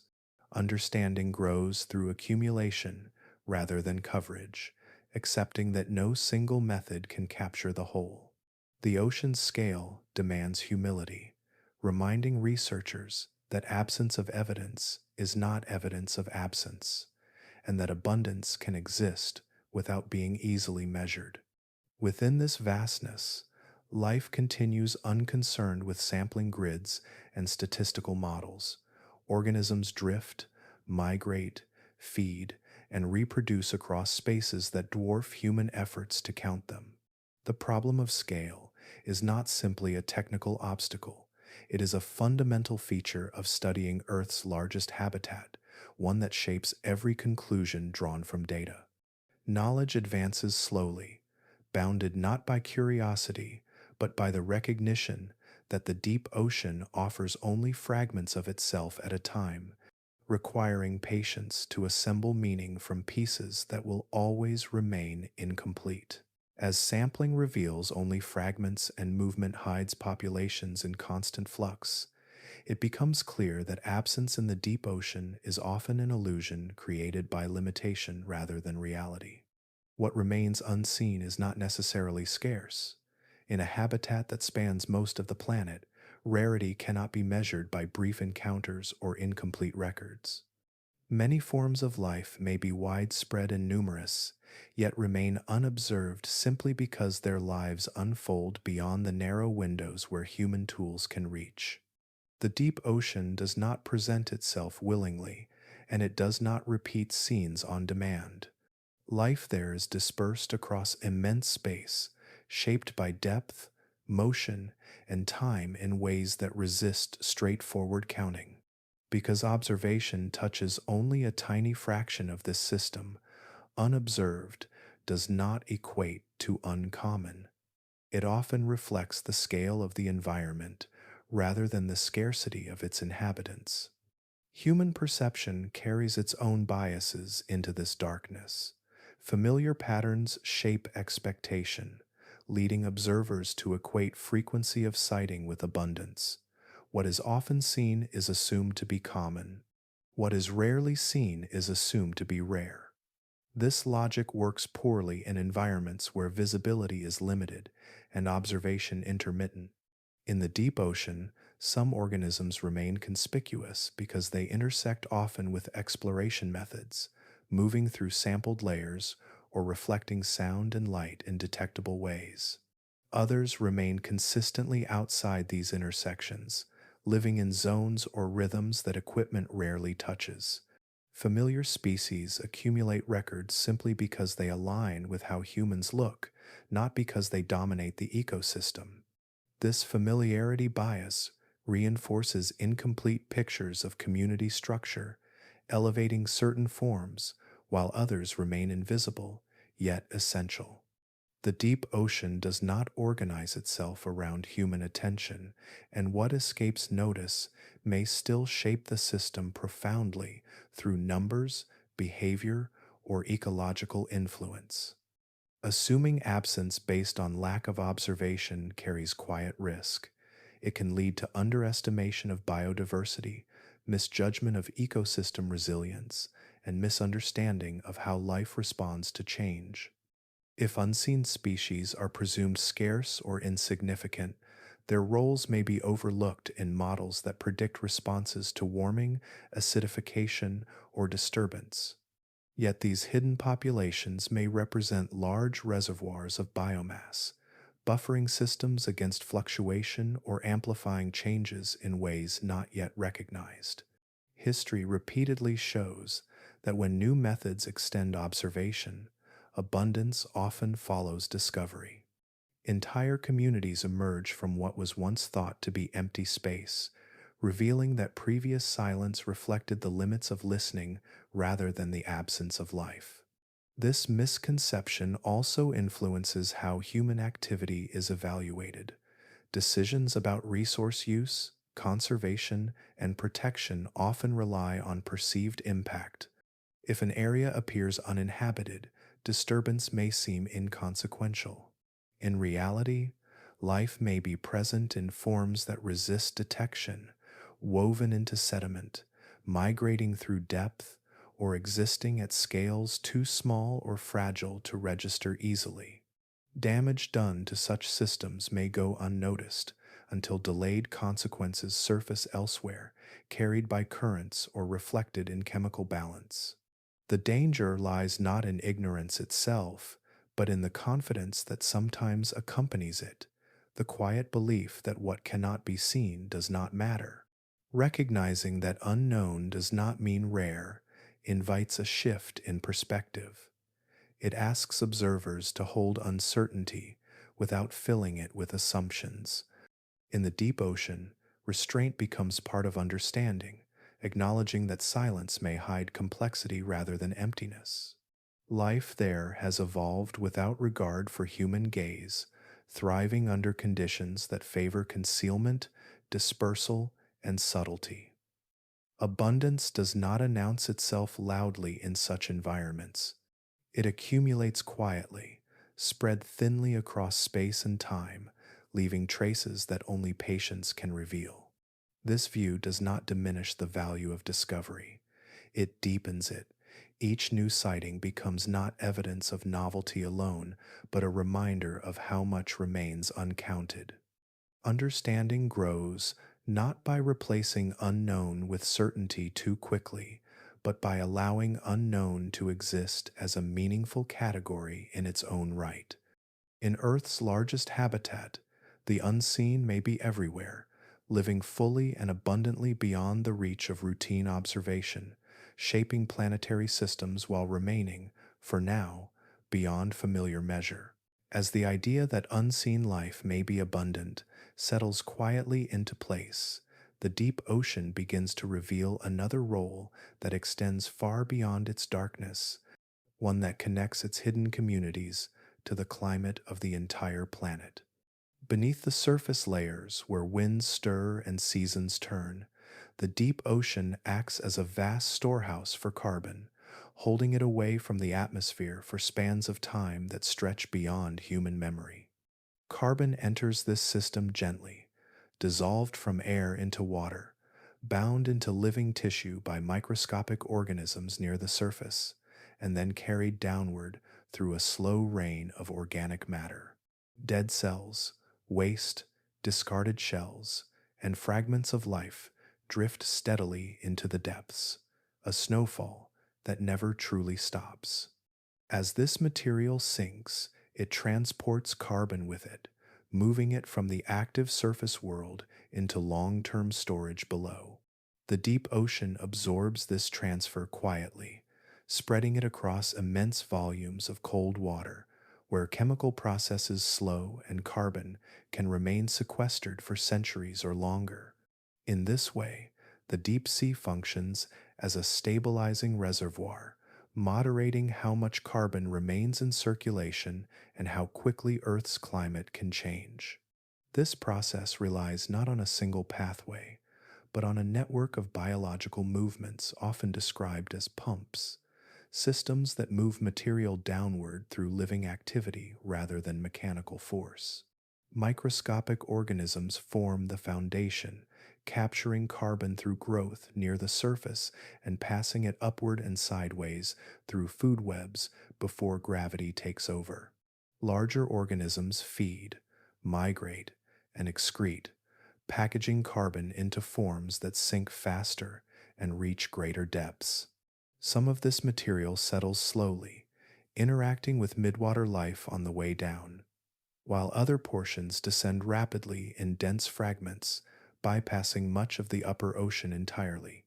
Each pathway shapes where carbon ends up and how long it remains out of reach of the atmosphere. The deep ocean integrates these flows patiently, receiving inputs from across the globe and redistributing them through currents that move with deliberate slowness.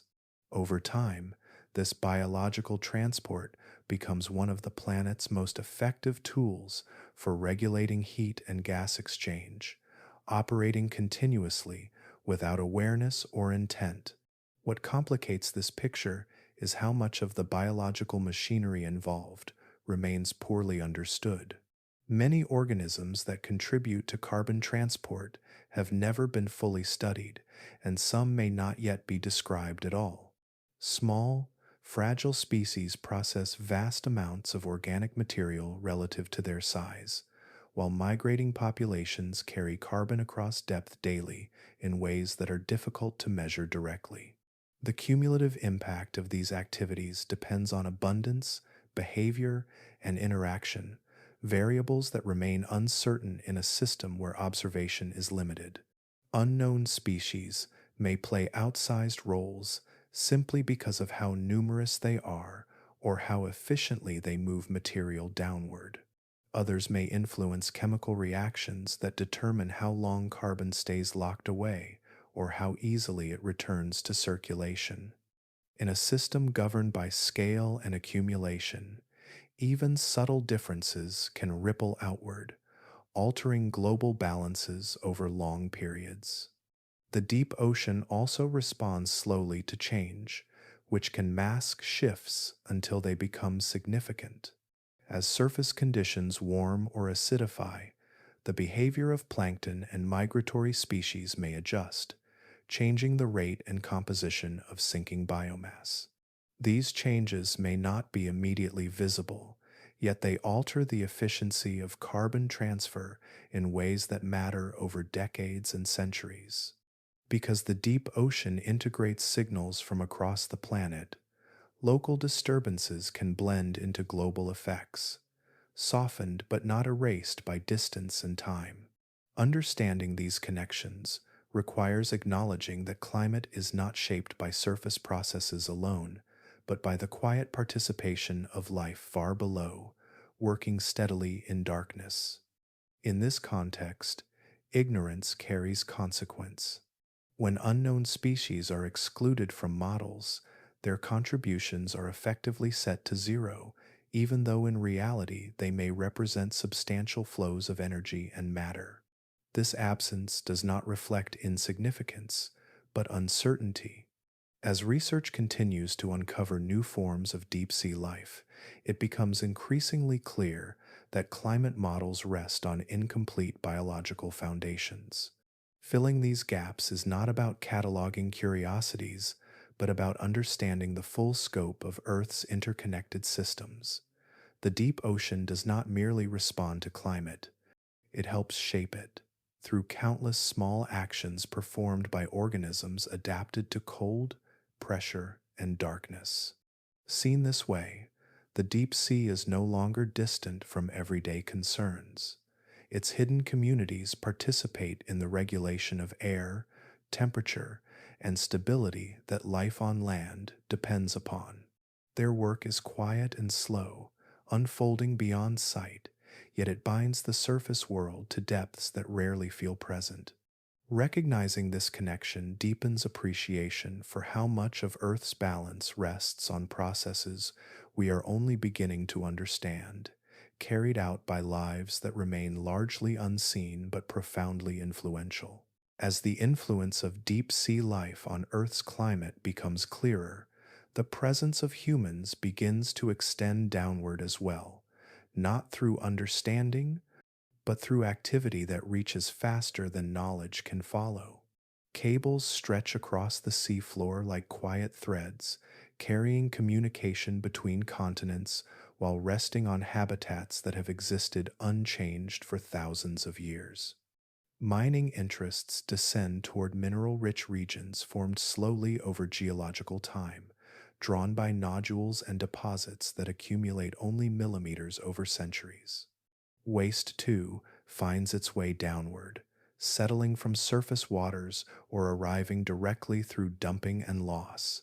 Fragments of human industry drifting into darkness where degradation proceeds slowly, if at all. These intrusions do not arrive suddenly, nor do they announce themselves loudly. They accumulate piece by piece, touching environments rarely visited and poorly understood. The deep ocean, once insulated by distance and difficulty, now finds itself increasingly connected to surface decision-making, even as its living systems remain largely invisible to those choices. This extension of human reach reflects not malice, but momentum, the tendency of technological capability to move ahead of comprehension, carrying impact into places where observation has barely begun. What makes this reach unsettling is the sequence in which it unfolds. In many cases, disturbance arrives before baseline understanding exists. Activities begin in regions where species have not been cataloged, relationships remain unclear, and ecological roles are still inferred rather than measured. Sediment plumes stirred by mining equipment may spread far beyond their point of origin, altering water chemistry and smothering organisms adapted to stable conditions. Noise from machinery and vessels travels efficiently through deep water, layering unfamiliar sound over acoustic environments tuned for subtle communication. Cables and structures introduce hard surfaces into soft sediment habitats, reshaping local communities in ways that may not be immediately visible. Because these systems operate slowly, consequences may take years to emerge, delayed by the same patience that defines deep sea life itself.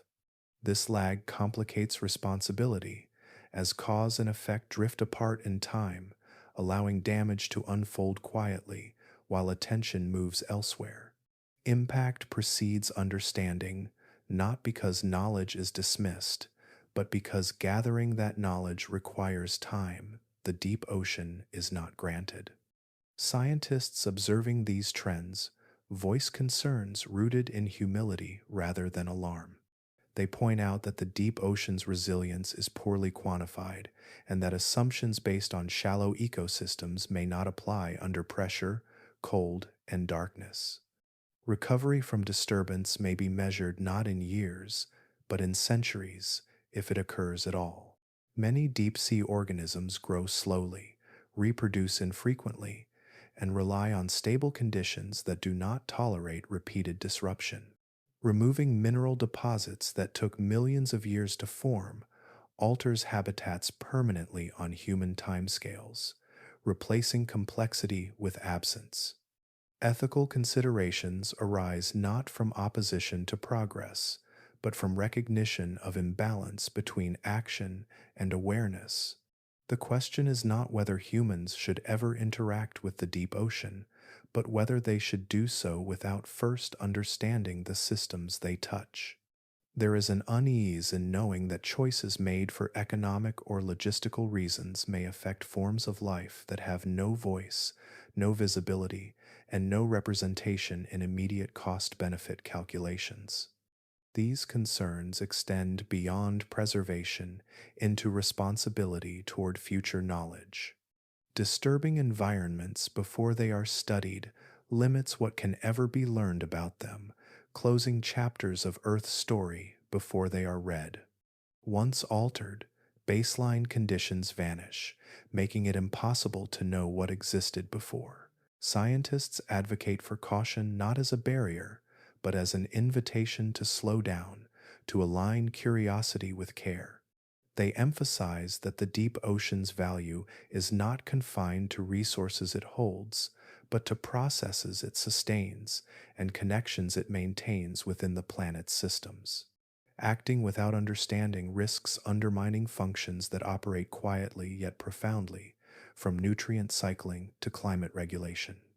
As human activity continues to reach deeper, the challenge becomes one of alignment, bringing intention, ethics, and patience into conversation with capability. The deep ocean does not resist change loudly. It absorbs it, integrates it, and reflects it slowly over time. This makes it easy to underestimate consequence and to confuse silence with permission.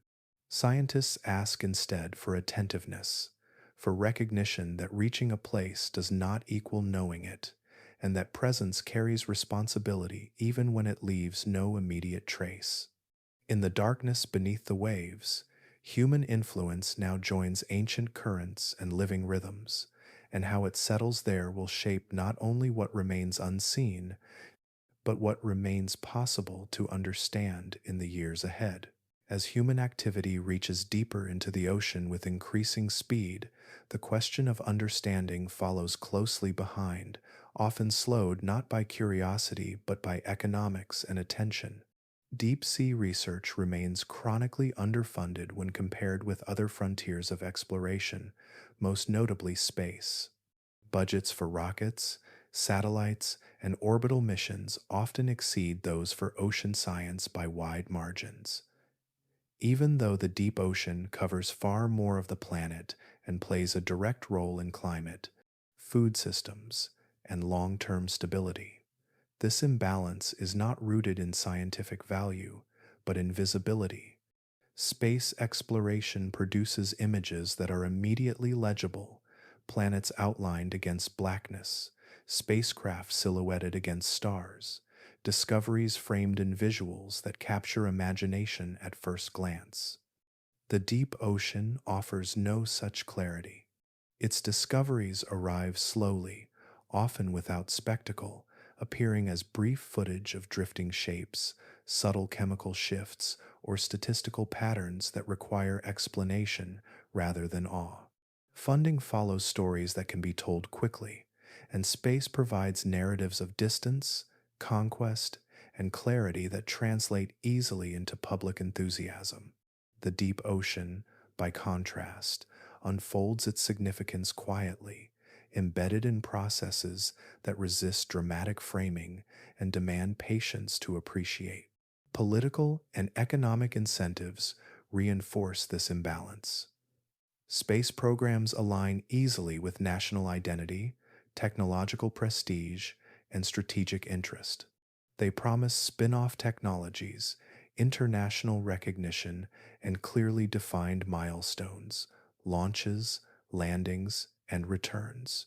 Deep sea research rarely offers such moments. Its outcomes are incremental, dispersed across disciplines, and often preventative rather than profitable. Understanding ecosystems before they are damaged does not produce immediate economic return, and protecting unseen systems struggles to compete with extractive industries that promise tangible resources. Policymakers tend to favor investments with clear timelines and visible outcomes, while deep sea science operates on scales that exceed election cycles and market forecasts. Even when the research addresses global issues such as climate regulation or biodiversity loss, its indirect benefits are harder to quantify in financial terms. As a result, funding remains fragmented, reliant on short term grants and limited ship time, constraining the continuity needed for meaningful progress. Visibility plays a central role in this dynamic. What can be seen is easier to value. Satellite imagery, planetary photos, and live broadcasts create shared moments that anchor funding narratives in public consciousness. The deep ocean cannot be broadcast live in the same way. Its darkness resists constant visual access, and its most important processes are often invisible even when observed directly. Carbon cycling, nutrient transport, slow growth, and long recovery do not announce themselves with dramatic change. They require explanation rather than spectacle. In a media landscape driven by immediacy, such stories struggle to gain traction. This affects not only public interest but institutional priorities, as agencies balance limited resources against demands for demonstrable impact. When impact is measured through visibility, the deep ocean remains disadvantaged despite its scale and importance. This underfunding shapes the pace and scope of discovery.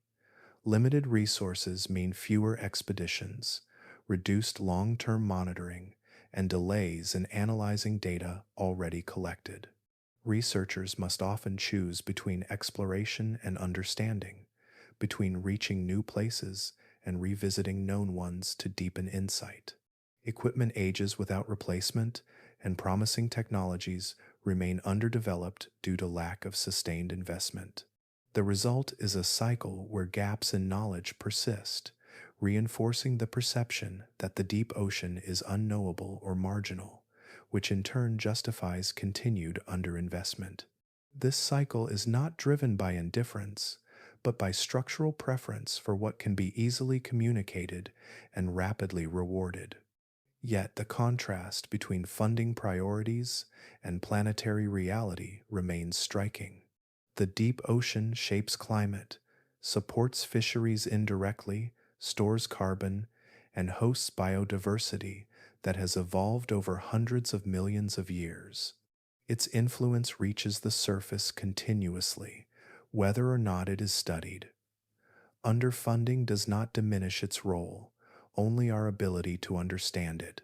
Scientists continue their work within these constraints, building knowledge slowly, sharing resources, and piecing together understanding across decades. Their persistence reflects an awareness that importance is not measured by visibility alone. In the quiet depth beneath the waves, processes unfold that sustain the world above, regardless of budget lines or public attention. Recognizing this requires a shift in how value is assigned, moving beyond what is easily seen toward what quietly holds the planet in balance. As the story of underfunding and limitation settles into the background, one quiet truth continues to surface from every journey into the deep, regardless of budget, duration, or destination. Nearly every descent returns with discovery. Not always dramatic, not always immediately understood, but persistent enough to form a pattern that can no longer be dismissed as coincidence. When instruments pass below familiar depths, unfamiliar life appears. When cameras linger a little longer than planned, something unexpected drifts into view. When samples are lifted from sediment long thought uniform, complexity emerges where simplicity was assumed. This repetition has become one of the most consistent outcomes of deep sea exploration. Expectation rarely survives contact with depth. The ocean responds not by confirming what is already known, but by quietly expanding the boundaries of what must now be accounted for. Each mission, no matter how constrained, adds weight to the understanding that the deep ocean is not a static backdrop, but a living system still revealing itself in fragments. What makes this pattern striking is how often discovery arrives where none was predicted. Scientists descend with hypotheses shaped by previous data, models, and surface analogs, only to encounter behaviors, forms, or interactions that resist easy explanation. Organisms appear in places where energy seems scarce. Communities persist in conditions, thought marginal. Interactions unfold that challenge assumptions about food webs, movement, and survival. These surprises are not signs of flawed science, but of incomplete perspective. The deep ocean operates under rules refined by pressure, cold, and time, rules that do not always align with surface logic. Each descent becomes a lesson in humility, reminding observers that prediction weakens as familiarity fades.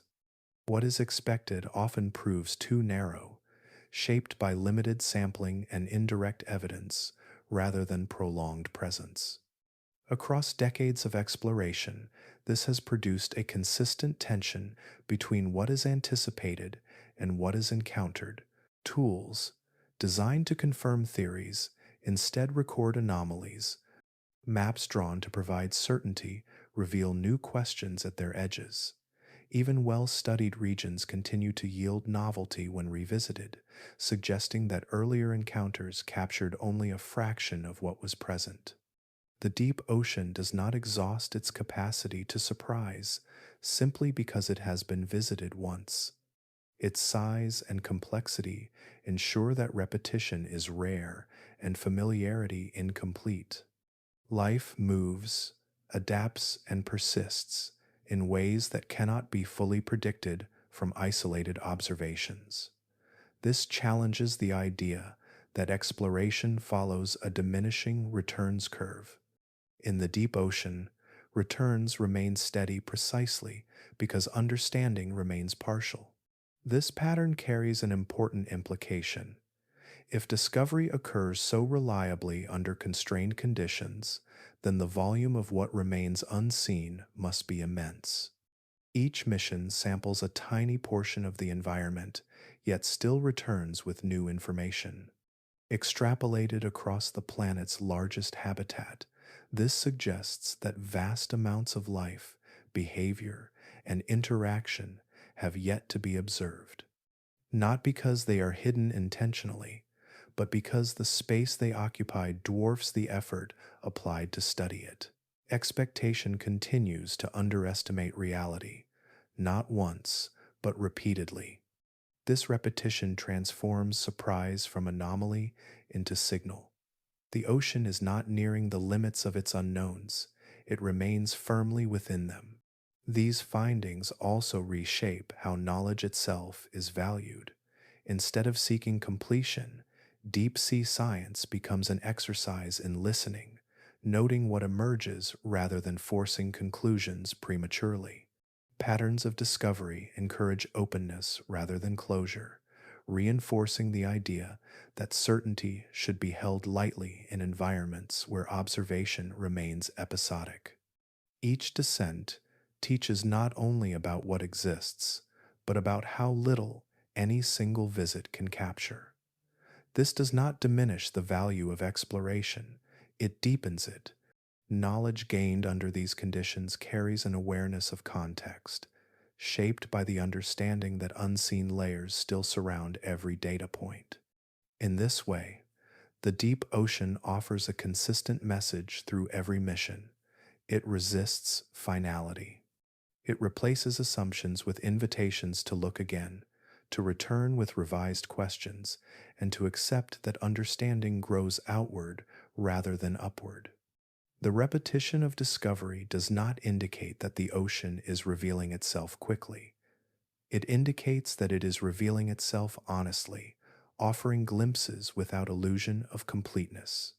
What remains unseen is not shrinking with each descent. It is being outlined gradually, its edges traced by surprise, confirming that Earth's largest living system still holds far more than has yet been brought into view. As patterns of discovery continue to emerge from nearly every descent, another realization settles gently into place, one that reshapes how technology itself is understood. Modern tools create an impression of mastery that feels convincing from the surface, an idea that the deep ocean has become manageable simply because it can be measured, mapped, and reached remotely. Screens fill with clean lines, coordinates lock into place, and three-dimensional models rotate smoothly, offering a sense of completion that feels reassuring. Knowing where mountains rise beneath the waves, where plains stretch outward, and where cables or trenches lie, creates the appearance of control. Yet this confidence rests on a subtle substitution. Position replaces presence, shape replaces story. The ocean becomes something that can be surveyed rather than lived within. Technology excels at locating features, but location alone does not reveal how those places function, who inhabits them, or how life moves through them over time. Mastery, in this context, becomes an illusion shaped by clarity of data rather than depth of understanding. The difference between knowing where something is and knowing what lives there grows sharper with each advance in remote observation. High-resolution maps can outline seafloor features down to fine detail, yet remain silent about the communities embedded within sediments, drifting above ridges, or migrating through the water column at specific hours. Instruments report temperature, chemistry, and pressure with precision, but biology responds to these conditions in ways that resist simple translation. Life is not static. It does not remain fixed at coordinates long enough to be summarized by charts. Organisms appear, vanish, migrate, reproduce, and die across timescales that no single data set can capture. Remote tools excel at freezing moments into stable images, while life continues unfolding beyond those frames. The danger lies not in using such tools, but in mistaking their outputs for completion, in assuming that a well-documented space is therefore well understood. Remote observation also smooths complexity into manageable forms. Algorithms filter noise, average variation, and highlight patterns that align with expectations, while subtler signals disappear beneath thresholds of detection. Fragile organisms collapse into pixels too faint to register. Slow behaviors blur into stillness. Rare events vanish entirely because they occur outside observation windows. What remains feels orderly and accessible, reinforcing confidence that the system has been grasped. In reality, this order is a product of limitation rather than comprehension. The deep ocean contains layers of interaction that unfold through touch, chemistry, and sound, processes difficult to sense at a distance. Removing the observer from the environment reduces risk and expands reach, yet it also removes context, replacing lived complexity with interpretable fragments. This illusion is strengthened by the pace of technological progress. Each new tool extends vision slightly further, giving the sense that understanding will catch up quickly. Maps become sharper, sensors more sensitive, vehicles more capable. Yet, improvement in measurement does not guarantee improvement in meaning. Knowing that biomass moves within a layer does not explain why it moves when it does. Detecting chemical gradients does not reveal how organisms experience them. Recording sound does not clarify what messages are being exchanged. Technology can point toward phenomena without explaining their roles. This gap between detection and interpretation widens as data accumulates faster than understanding can absorb it, creating an environment rich in information yet poor in synthesis. The deep ocean responds to this approach quietly. It does not correct assumptions or reveal its limits dramatically.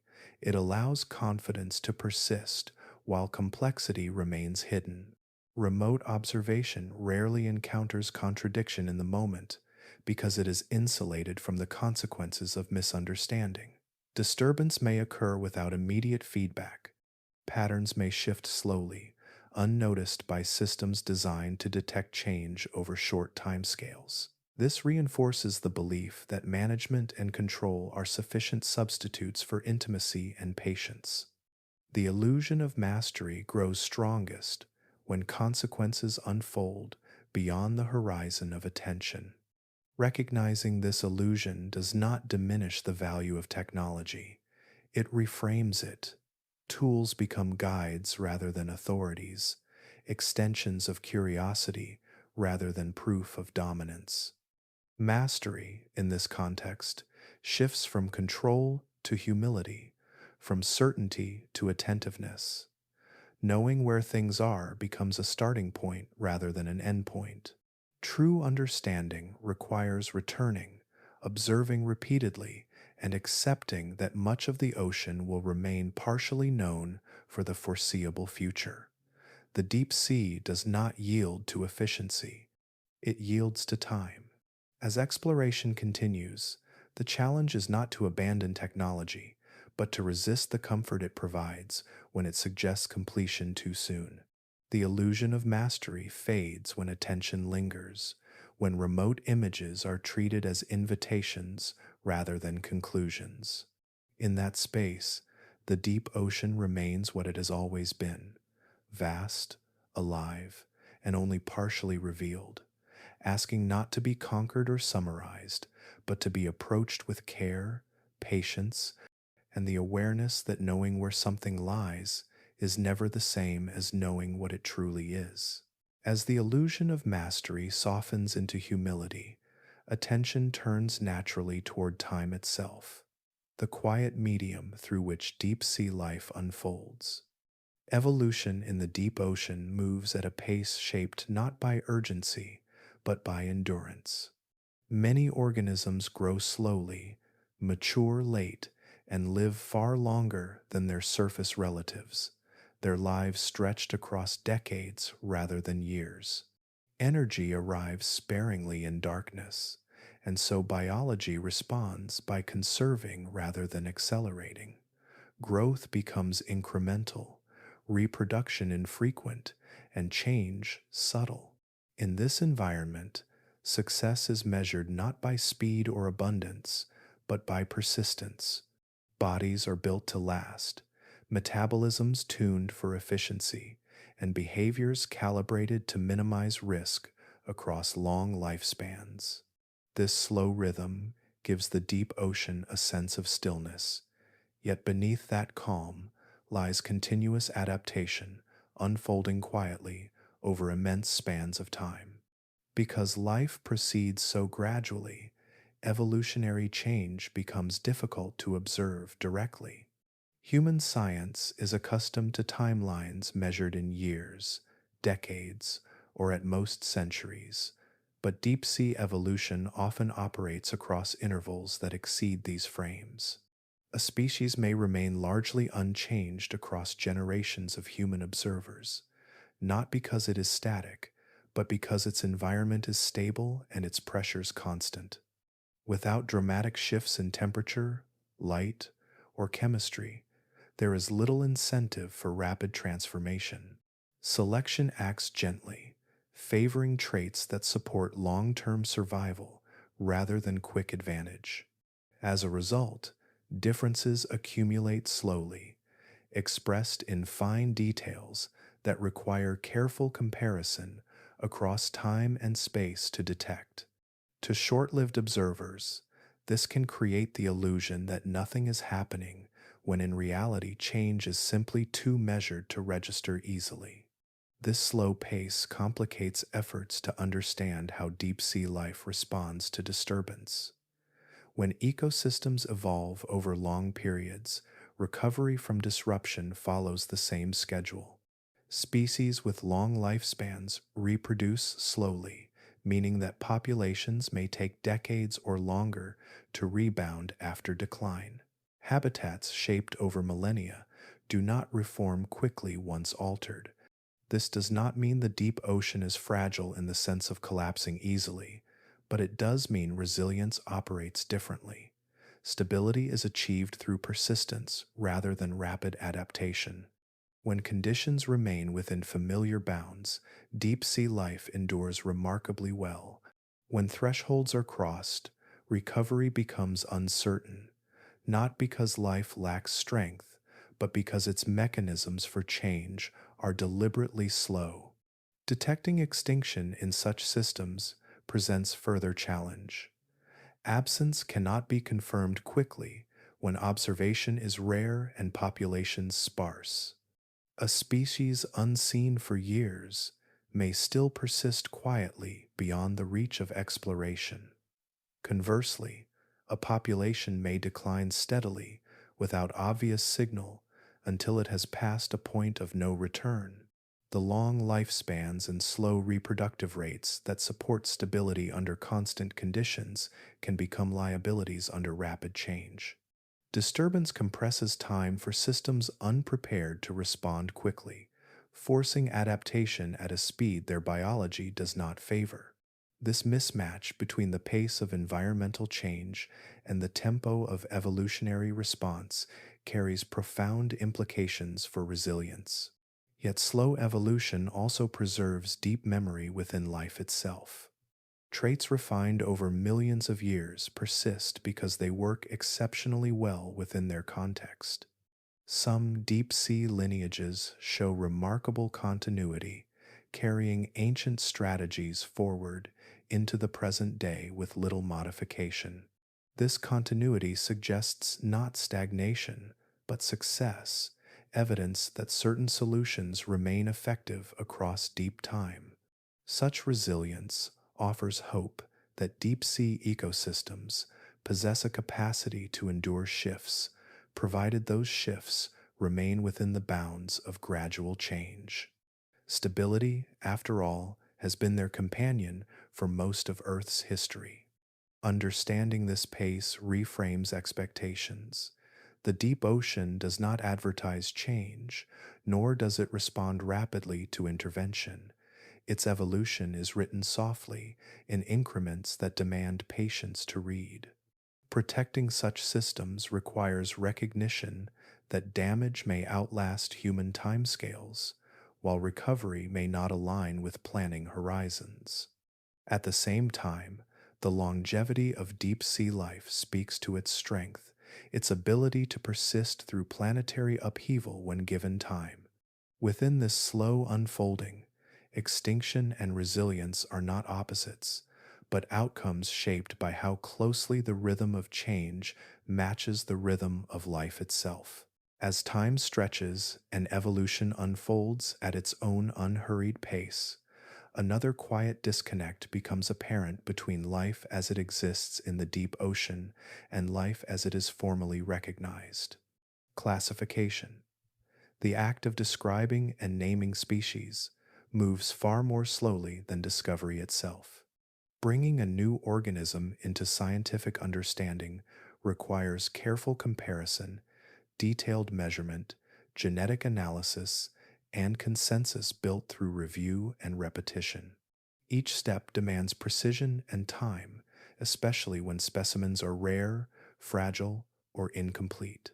In the deep ocean, encounters are often brief and singular, leaving scientists with partial remains, damaged tissues, or fleeting visual records. Translating these fragments into formal descriptions can take years or even decades, not because of hesitation, but because accuracy requires patience. Species cannot be responsibly named from moments alone.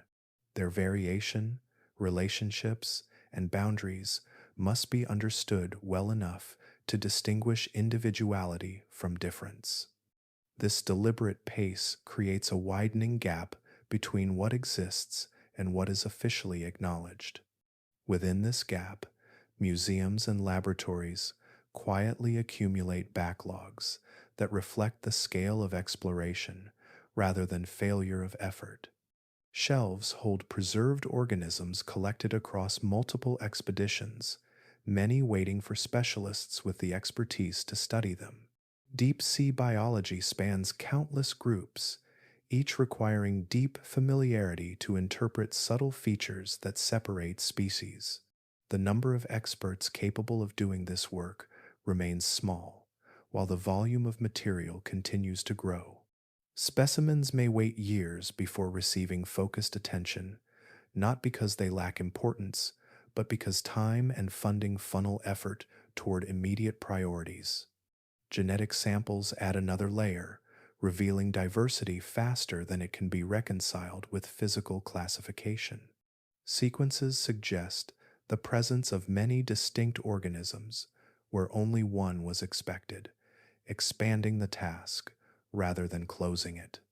Each new dataset deepens understanding while also expanding the workload, slowing the moment when names and descriptions catch up with reality. The result is a deep ocean already richer in collected life than in formally described life. Unknown organisms sit quietly in collections, preserved but unnamed, their ecological roles undocumented, and their relationships unresolved. Some were collected decades ago under early expeditions, their importance growing as new methods reveal how unique they may be. Others arrive from recent missions, adding to a growing archive that reflects progress paired with delay. This hidden inventory challenges the assumption that the unknown lies entirely in unexplored places. In many cases, it already resides within institutions, waiting for the time and attention required to be understood. The ocean's biodiversity is not only unseen beneath the waves, but also unread within drawers and databases. This lag between existence and recognition shapes perception. Official species counts suggest modest numbers, while informal evidence points toward far greater diversity. Conservation assessments rely on named species, meaning that unnamed life often remains invisible in discussions of protection and impact. What cannot be classified cannot be easily counted, and what cannot be counted rarely influences policy. This reinforces the tendency to underestimate biodiversity, particularly in environments where classification proceeds slowly by necessity. The deep ocean becomes doubly hidden, first by distance and darkness, then by the time required to translate discovery into record. Yet this process also reflects scientific care rather than neglect. Classification is not merely labeling, it is the act of placing life within a framework that allows comparison, communication, and cumulative understanding. Rushing this work risks confusion that may take decades to correct. Scientists move deliberately because the deep ocean offers little opportunity for repetition.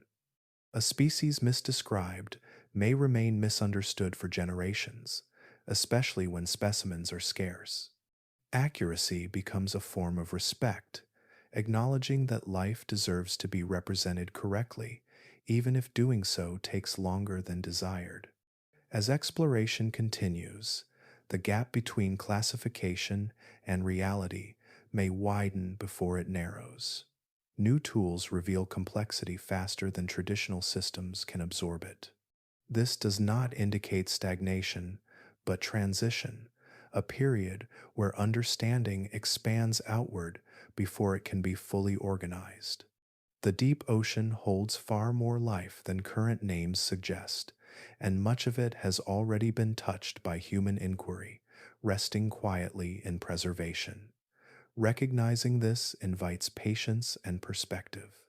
Knowledge does not arrive all at once. It settles slowly, shaped by careful work that unfolds behind the scenes.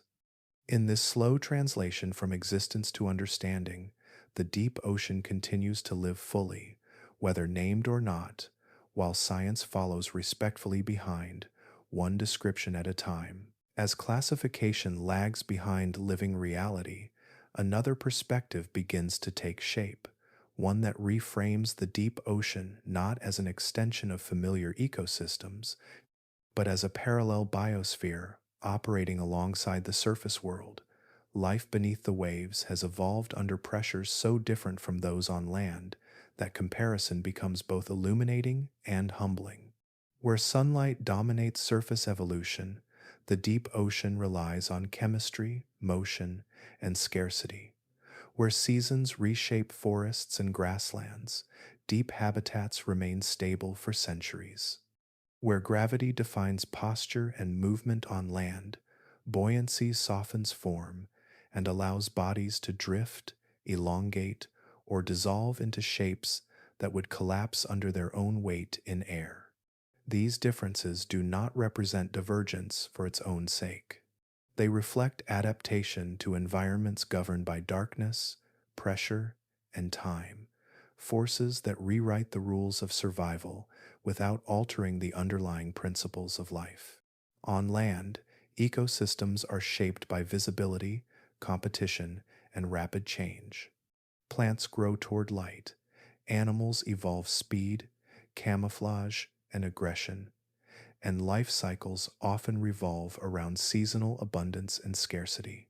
Space is partitioned visibly, territories marked and defended, niches filled tightly by organisms competing for the same resources. In the deep ocean, space is vast and boundaries blur. Energy arrives slowly, encouraging coexistence rather than constant competition. Movement becomes economical rather than explosive. Bodies prioritize efficiency, sensing, and patience over strength or speed. Even predation unfolds differently, favoring ambush, lure, or long waiting rather than pursuit. These conditions give rise to organisms that appear unfamiliar, not because they break natural law, but because they obey it under constraints rarely experienced on land. This parallel biosphere also unfolds along different timelines. Surface life evolves quickly in response to frequent disturbance, fires, storms, temperature swings, and changing landscapes. Deep sea life evolves within relative constancy, allowing ancient lineages to persist with minimal alteration for immense spans of time. Traits that remain effective do not need replacement, and so evolution proceeds through refinement rather than reinvention. This gives deep sea organisms an appearance of strangeness rooted in unfamiliarity rather than novelty. Their forms may look exaggerated or minimalistic to surface eyes, yet each feature reflects a precise answer to persistent environmental questions. Large eyes gather scarce light, translucent bodies conserve energy, and soft tissues bend under pressure instead of resisting it. None of this is speculative or fantastical. It is functional design shaped by conditions that rarely intersect with human experience. Because of this separation, deep sea life often feels alien despite being entirely terrestrial in origin. It does not violate biology or introduce new principles. It simply expresses them differently. The same molecules build cells, the same processes drive metabolism, and the same evolutionary logic governs survival. What changes are the pressures applied and the responses selected. When viewed through surface expectations, these responses appear otherworldly. When viewed through the lens of environment, they appear inevitable. The deep ocean is not a place where life behaves strangely. It is a place where life behaves appropriately. Recognizing the ocean as a parallel biosphere carries important implications. It challenges the tendency to treat surface ecosystems as the default template for understanding all life. It suggests that diversity should be measured not only by number of species, but by breadth of solutions to survival. The deep ocean offers answers refined, without light, without warmth, and without frequent change, demonstrating that life's potential is broader than surface experience alone would suggest. This recognition also tempers the impulse to fictionalize what is unfamiliar. Deep sea organisms may resemble creations of imagination, yet they are grounded in physics and biology as firmly as any tree or bird. Their appearance reflects not fantasy, but adaptation carried to its logical conclusion under different constraints. Seen this way, the deep ocean becomes less of a mystery box and more of a companion world, sharing the planet but operating under separate rules. Its inhabitants do not belong to an alien realm. They belong to Earth, shaped by conditions that rarely touch the surface. Understanding this parallel biosphere expands appreciation for what life can be, not by inventing new possibilities, but by revealing how existing ones unfold when given different boundaries. Beneath the waves, life has written a long, quiet story alongside our own, neither superior nor inferior, simply different, evolving patiently in darkness, while the surface world continues above, often unaware that another version of Earth has always been there. As the ocean comes into focus as a parallel biosphere, attention naturally turns toward what future exploration may bring, not as a sudden unveiling, but as a gradual widening of perception shaped by patience and care. Advances in robotics and artificial intelligence are beginning to shift how the deep ocean is observed, extending presence without demanding constant human return. New vehicles move more quietly, remain submerged longer, and navigate complex terrain with increasing autonomy. They follow contours rather than fixed paths, adjusting in response to currents, obstacles, and unexpected encounters. Equipped with learning systems, these machines refine what they pay attention to over time, distinguishing movement from background, life from debris, and pattern from noise. Instead of returning only snapshots, they build layered records that accumulate meaning slowly. This does not transform the deep ocean into a transparent space, but it softens the barrier between momentary visits and sustained observation, allowing life to be seen unfolding rather than merely intersected. Long duration monitoring represents perhaps the most meaningful shift. Instruments anchored to the seafloor or suspended within the water column remain in place for months or years, listening, sensing, and recording through cycles of movement that short expeditions cannot capture. They register daily migrations, seasonal shifts, and rare events that would otherwise pass unseen. Over time, these records reveal rhythms, showing how communities change across scales that matter biologically rather than logistically. Subtle trends emerge, not as dramatic discoveries, but as patterns that slowly take shape. The deep ocean begins to feel less episodic and more continuous, its processes revealed through accumulation rather than interruption. This continuity allows hypotheses to grow from observation rather than assumption, grounding understanding in presence sustained over time. Artificial intelligence plays a quiet but critical role in this transition, not by replacing interpretation, but by managing scale. The volume of data produced by long-term monitoring exceeds what human eyes and ears can process alone. Learning systems help sort this abundance, identifying anomalies, clustering behaviors, and flagging events worthy of closer attention. Over time, they learn the difference between background and signal, refining sensitivity without overwhelming observers. This partnership does not accelerate revelation dramatically, but it reduces the friction between observation and understanding, making it possible to see connections that would otherwise remain buried in noise. Still, interpretation remains a human task, requiring context, caution, and an awareness of bias. Technology assists, but does not conclude. Despite these advances, knowledge of the deep ocean will grow slowly rather than suddenly. This is not a failure of innovation, but a reflection of the environment itself. Life there unfolds at a measured pace, and understanding must align with that rhythm to be accurate. Long lived organisms do not reveal their strategies quickly. Slow processes do not announce completion with clear endpoints. Each new tool widens the lens slightly, but the scene remains vast. Expectations of rapid discovery often underestimate the complexity of systems that resist simplification. Progress will continue as a layering of insight, each edition building on what came before, rather than a cascade of revelations that resolves uncertainty all at once. This slow growth of knowledge carries its own value. It encourages humility and attentiveness, qualities essential for working within environments that cannot be fully controlled or predicted.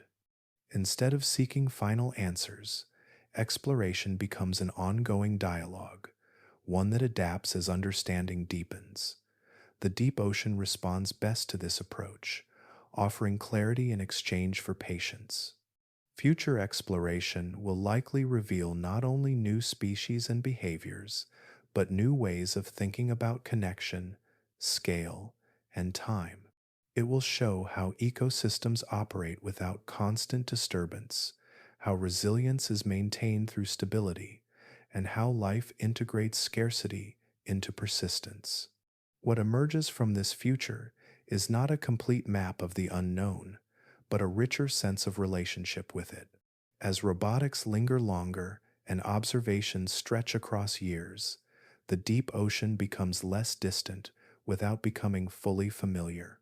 It remains complex, layered, and partially hidden, its mysteries dissolving slowly into understanding without ever vanishing entirely.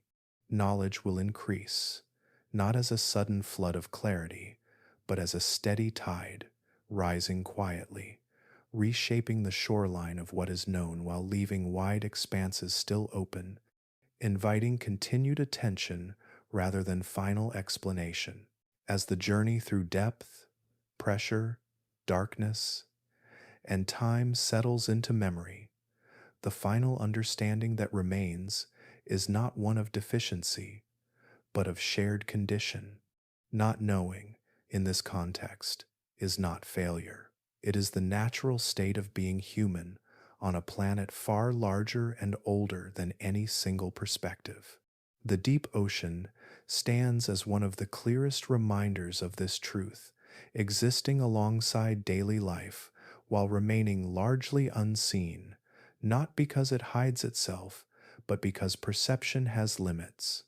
Ignorance here is not careless absence of curiosity. It is a boundary shaped by scale, time, and access. Generations before satellites, submersibles, and sensors lived entirely unaware of what moved beneath the waves. Yet life persisted, systems balanced themselves, and the planet carried on. Today, knowledge has expanded dramatically, yet the ratio of what is known to what remains unseen has shifted only slightly. This does not diminish progress. It places it in context. Understanding grows by recognizing where it ends, and wisdom begins by accepting that some spaces will always exceed immediate comprehension. The ocean, especially its deepest reaches, offers a gentle lesson in humility without demanding submission or fear.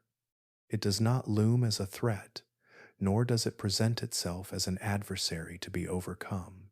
Instead, it exists patiently, moving slowly, breathing through currents and cycles that predate humanity and will likely continue long after. Its darkness is not emptiness, and its silence is not absence. Within that quiet, life thrives according to rules refined through immense time, indifferent to whether it is watched or named.